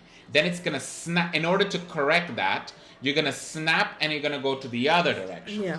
So we have a whole bunch of people doing a whole bunch of sahaja cheapness now that creates a lot of anger from the other camp, like Bhakti Vikash Maharaj, who is so disgusted with it that he goes overboard tyrannical. And everything is a twisted version of trying to get things back to how it used to be. And Prabhupada was right in the middle. We don't have our north anymore. Exactly. What's that whole story when they're carving Balaram? They put a pack of cigarettes on top of Balaram. Oh yeah, Shyam Sundar had a cigarette sitting on top. If this happened in Bhakti Vikash Maharaj's place, if this happened today, oof. And Prabhupada was just like, it's okay. Or you ever see like those videos of people like carving the deity and they got their foot on Gopal and they're like this? Yeah. You know what I mean? You know, but we do need to have some tax allowance for a little bit of roughness. Yeah. And we do need to have some tidy up, some how should we say, boundaries over things that are just a little too, like, you know, Prabhupada, as forgiving as he was, would get angry, for example, like when devotees would, you know, in Spanish or in Portuguese, we say inventa moda, invent a fad, you know, like let's put a flute next to Jagannath, something as little as that got Prabhupada well pissed off. Yeah. What you doing? And That's I wouldn't even have thought. Yeah. I think Jagannath is Krishna. Krishna has a flute. Yeah. I wouldn't even think it's a big deal. Right. To have Krishna with a flute, Jagannath with a flute. Right, but do we get rid of Jagannath? No, you just remove the flute. Just remove flute. This is the point that we're making here. It's like, it's not we remove all the women. It's just that you say, hey, let's follow these set of rules. Maybe we check your script. Maybe we check out your costume or something like that. But here's the thing. If you no one knows what's correct or not, because Prabhupada's not here to kind of tell us how to live in this modern age. I mean, so everything now becomes up for debate, and everything simultaneously, it's a tinge of it, a tat for madness. Yeah. It's like everything is a problem and everything is okay. Simultaneously. Like, you know what I mean? I love it. Like, you know? I mean, I always make this complaint too, is that every Prabhupada disciple I've ever spoken to is like, Prabhupada loved dramas, they should do dramas, and, you know, Janani Prabhu, Advaita Maharaj have personally told me, more dramas, do the dramas. Your guru. My guru. Your guru made that whole movie series on Prabhupada. You know what I'm saying? So then it's just so like, you have all these people that we consider ultimate authorities saying yes, personally to me, to the drama. And then there's this other factor coming in who has authority saying, yeah, we don't really listen to them. We don't really care, you know? And that doesn't seem fair either. Because it was a lot easier when it was under one head. Yeah. Prabhupada was the word of God. Yeah. Literally. Literally. Yeah. The word of God. Yeah. Prabhupada said, stop this. People will stop what they're doing. Done. Yeah. But then when you get to one head to five. Yeah. How is one guru gonna come in, for example, when the kirtan standards, which we all know I love so much, when there's a kirtan and a Maharaj comes and says, stop this, who will accept the authority on a humble basis and not get, who are you to tell me? Do you think you're Prabhupada? Yeah. No one accepts the bamboo anymore. They want the carrot. This is true. There's only carrot This is now. true because Chandramouli Maharaj, right before Kirtan Mela, had a meeting with all the Kirtaniyas and was like, this is the standard, follow this way, no alaps, no second mic, No one cares. What do they do? Every single Kirtaniya did an alap. There were 6 mics instead of 2. Like, they were like, oh yeah, let me show you. You know? No one cares. They literally don't care. And then it becomes a defensive thing because also, parallel to what's happening in the spiritual world, you know, we're getting to a very triggered generation now. Can't tell nobody nothing. You know what I mean? Yeah. It's kind of like, now it's like, oh, you're giving us these rules because you're against the Kuli youth. Like, no. Yeah. Can we just... Prabhupada gave us a system. Let's follow the system. Yeah. We don't know how to move forward. So it takes, it's a complex one, this one. It's like, I don't know. We have a system problem.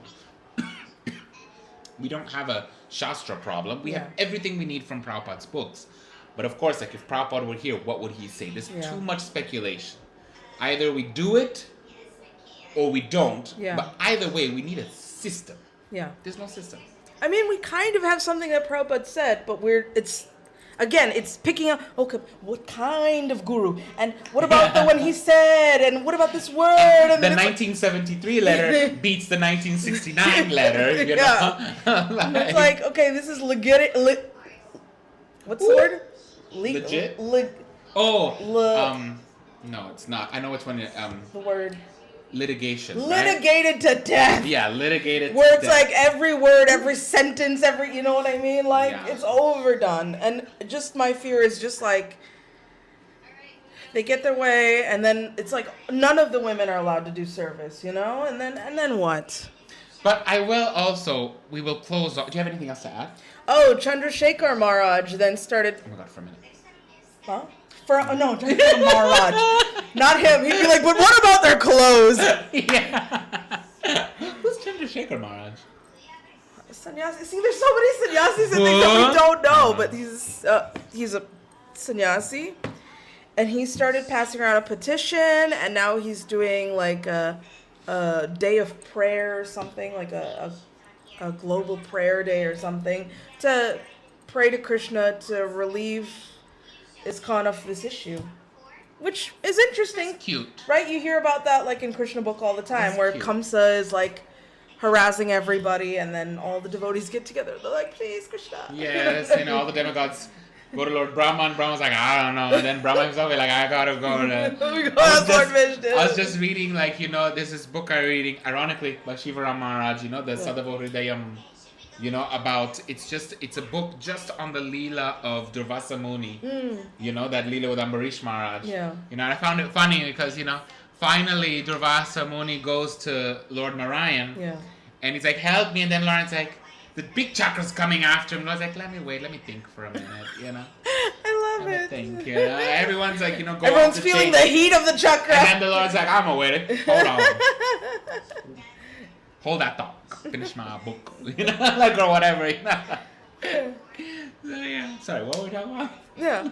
I mean, we have nothing against, Shivaram Maharaj or Bhakti Vikas Maharaj. I even quoted his book, Bhakti Siddhanta Vaibhav. They've written excellent books. I'm sure they're excellent preachers and Paka devotees, but it's, just these kind of disagreements and practices. I find that the delivery is very important to me. Yeah. I find that the delivery and how you present both sides. Yeah. It's like, I don't trust an argument delivered in an angry tone. Yeah. Because that shows it's not even angry tone. It's kind of like, it's more like... Are we talking about the argument? Can we see past the anger, so to speak? Because if that's there, then nothing's gonna get resolved. Yeah. Right? Of course, I can say that about myself too. I get very angry about a lot of things. So I don't know. But there doesn't seem to be a common language that both sides are being able to speak. But I will notice from a legal standpoint, there's something that's been left out in this resolution. Okay. Where does it say in this resolution that Narayani Mataji cannot make more disciples? It says qualified Vaishnavis should only be recognized as Shiksha Gurus with the exception of Narayani Devi Dasi, who remains the Diksha Guru of her current disciples. She remains, but where does it say she cannot initiate more? Because that's what a resolution will say. And until, a resolution that would tie that up. Because I also wondered that, but the word current disciples is what... She remains the Diksha Guru of her current disciples. Meaning so that means from an English and a legal English standpoint, she's not removed as Diksha Guru from her current disciples. She remains the Diksha Guru of her current disciples. Is she barred from making more? You see? Yeah. I'm not really sure. I'm not sure. To my interpretation, she could... One and done. No, she could make more disciples and she would not violate this resolution. Interesting. There is no prohibition on her. A well-worded resolution would have been, until the resolution of this matter with the GBC, Narayani Mataji is requested not to create more Diksha disciples. Can I ask... You see? Tie that up. Can I ask also, I'm thinking about this whole secret initiation loophole that devotees are doing. Who takes the karma of that? Diksha. The Diksha person would. But if they don't even want that person's karma because they don't accept them as a disciple. We talk so much about karma, but I've been thinking about this a lot. What Vaishnava would not take the karma of another living entity? Oh, me? No, I'm talking about when we talk... No, but it's kind of like, who takes the karma for Padma?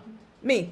No, as in is it father or mother? No, both. Yeah. They get in there. Yeah. How are you going to say you're the mother, and you, and I'm the father, and no. Yeah. you jump in there for your child. Yeah. You know what I mean? Yeah. And because the guru, that's how I see it. But we read the Bhagavatam every day. Yeah. The Vaishnava is so merciful. How is he not going to, let's assume it's just Diksha. How's a Shiksha who loves you and who you're building that loving connection be like, Krishna, please, I'm asking you, please protect this soul, so to speak. Yeah. You know what I mean? Like, Yeah. there's a lot of talk in the guru disciple relationship about karma, but that's so transactional to me. Yeah. It's kind of like, I'm not going to get initiated until I'm on the platform because then, karma. Yeah. Like, what about growth? What about connection? Yeah. What about, relationship, reciprocation? That is the point. Yeah. So I was just wondering about that because that's like one of the things, you take Diksha and then it's like, oh, the guru takes the karma, and then the next day the guru's like all sick and he's like, yeah, because I took all their karma. You know what I mean? He's a fever now because of all the karma, and it's like, that is an interesting point. Like, who does? Who would take the karma then? Not saying that they wouldn't, but like This whole karma theologically, thing is it's so confusing like to me. Like, if you have Shiksha and Diksha, does the karma get split? Yeah. Is it my mom and dad? Is it like that kind of situation? I don't know. That's a good one. Yeah, right. Any pundits out there, please feel free to comment and let us know. Just curious, I've always wondered, like, this secret. Because I'm scared, guys. I don't know. When I got initiated, right?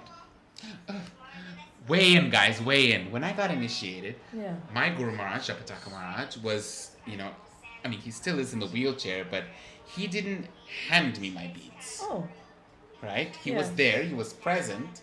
But because of physical mobility issues, he chanted on the beads and everything. But the one who actually put the beads in my hand was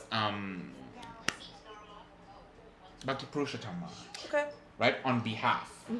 So it always scared me. Like, is he my guru? No. I don't want to be No offense. Prabhupada did, like, he would send the beads in the mail. Is the mailman your guru? Like, no. He's just a mailman. No, but the mailman wasn't in the yagya. You know what I mean? Well, neither was the disciple. But Prabhupada was like, here's your beads, tell so-and-so to do the yagya. And then he also said the name. Who said the name? Purushottam Maharaj. It was so long ago that I think it was Purushottam Maharaj. So it's like, he's like, your name is. And I was like, but it's Guru Maharaj. Yeah. But I didn't. Maybe. I don't know. No, I think he was kind of like being a Ritvik in between you and your. No, absolutely not. Yes. But then, like. But I don't think that makes him your guru. Right, because we're talking so legal. Bhakti Vinod Thakur took Diksha from his Vipin Bihari Goswami. Vipin Bihari Goswami. Yeah. So that's his guru, but his Shiksha. So, like, am I doing Guru Parada? Like, am I supposed to have a picture of BBS? Don't do that. You find it on the floor, like when you come home every evening. The guru relationship, man, it's tough. It's tough. Yeah. It's worth a good discussion because this one is tough. This is what this actually should be a very current topic because our whole philosophy is based on guru-disciple. I don't see any other religion, has this sampradaya system. No. This is what we base our entire philosophy on, we trust it because of the sampradaya system. Yeah. So this is very interesting one to keep tabs on. This is true. Yeah. It doesn't work without sampradaya system. Yeah. Even within the other sampradayas, this was an interesting one. I don't think this should be such a big deal because you're right. I've seen female gurus. I actually met a female guru in Varanasi once. She was the sweetest thing. Yeah. She was I loved her whole mood, So that's something to think about, guys. Please let us know if you guys want to weigh in with any other thoughts we may have missed or discussed. Anything else you want to add? I just kind of had like a personal thing where I just wanted to say to whoever gets this far in the video. I know, right? Like, we talked a lot about things snowballing into other things, but I just want, like previously we talked about women getting banned from book distribution and how it can, it can affect. Don't let anybody tell you, like, how you can serve Krishna. Like, even if they don't want you physically going out and distributing the books, nothing says you can't like preach online. Yeah, exactly. That's okay, what I'm that's saying. what I mean. That's like, what I'm saying. Yeah. I'm not saying go out there and just Go do your out own there thing. like, Haribo. You know, always find a workaround. You know what I mean? Like, Yeah. there's a loophole. It's not like, well, now I'm just gonna sit in the house, even though you might be like the best book distributor in the world. Yeah, you know? ISKCON is not like the way to Krishna. You know what I mean? Like, it's not like if you're not doing it according to your temple president, then you are cut off from a relationship with Krishna. Yeah. You know what I mean? Like, find a way to do your service. You know, there's always some way, you know? nobody is dearer to me, I'm paraphrasing, nobody is dearer to me than he who preaches my name. Yeah. Right? So, us getting out there, that's the whole point of what we're doing. Right? Yeah. We are bringing Krishna to other people. Right? I think that's the core modus operandi, the core logic is that. Yeah. You know, your temple president won't allow it. Yeah, we have to give respect to our manager, but how many stories have we read where, and the great Sankirtan stories, or the great, you know, from a great sannyasis and gurus and Prabhupada who subverted the so-called rules. Don't preach to the Westerners. Prabhupada went and did it. And look where we are. We get to be here today because of that rule subversion, you know? Yeah. The rules help us. We don't break them. We don't bend them. But the rules are not goal number one. The goal are a process. The rules are a process to get to our ultimate goal. You know, like, let's have a whole devotee family in the world. You know? That's so interesting. Think about it like that. I just wanted to like share a little bit of encouragement. Like, don't think this is the be all end all of your life, your devotional life or whatever. There's always a way, you know? There's always some way that you can find a way to do whatever it is that you're inclined to do. And especially if you're one of the younger ones, you know?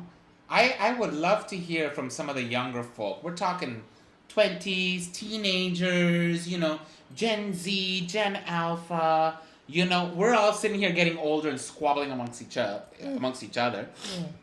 What's it like being a devotee this young today? Yeah. You know what I mean? What's your relationship with Krishna like? What does this look like to you? It'd be very interesting, actually, because Prabhupada preached to the young ones. Yeah. You know? And that's becoming increasingly, we were the young ones and now we're not. So, you know what I mean? We're becoming the old grumpy ones that are going to be fighting. Like, if we're in the GBC, I'm fighting with everybody. I'm hoping that when I fall down, Narayan will be like, well, who's going to take care of Prema? Who's going to get her therapy? You know, like we can't ignore Prema and all her years of service. And I used to have prasadam with her before the other pandemic. You know, hobbling our way to the job. Really, like, what? Ban her from the temple. All right, guys. We already did a sign off in the last one. Do you want to do a new sign off or? Yeah, why not? I love our sign off. Oh wait, we're gonna have two sign offs? No, I just pick one. No, it's one video. One video. Yeah. Okay, so then we're gonna have a change of dress. Yeah, and just go back. We're just gonna go back to our. Yeah. All right, guys. So back to the video. Back to the video. That's what I do, and we should always remember that we are ISKCON, we individually, and we have this obligation to Prabhupada. Yeah, we're a family. To not abandon him. Yeah. When he needs us. You know, so we have to be the example, always. You know, to be representatives of Prabhupada, of our guru, of the best of us. So that's what I think. Let us know what you guys think in the comments below. Tiki also agreed. You know, we'd love to hear your thoughts on the topic. Whether you agree, disagree, we love it all. Yeah. And thank you so much for listening to our long ramble about Prema Gurus. All the links, there's tons of stuff I didn't talk about. I'm putting all the links in the description. Yes. You can have tons of fun. If you want a part 2, let us know. Yeah. You know? And let us know what you want us to talk about next. Yeah. Alrighty. So thank you for watching. Feel free to like, share, subscribe. As always, be good to each other and be good to yourselves. And thank you for being damn good. Bye. Bye, all.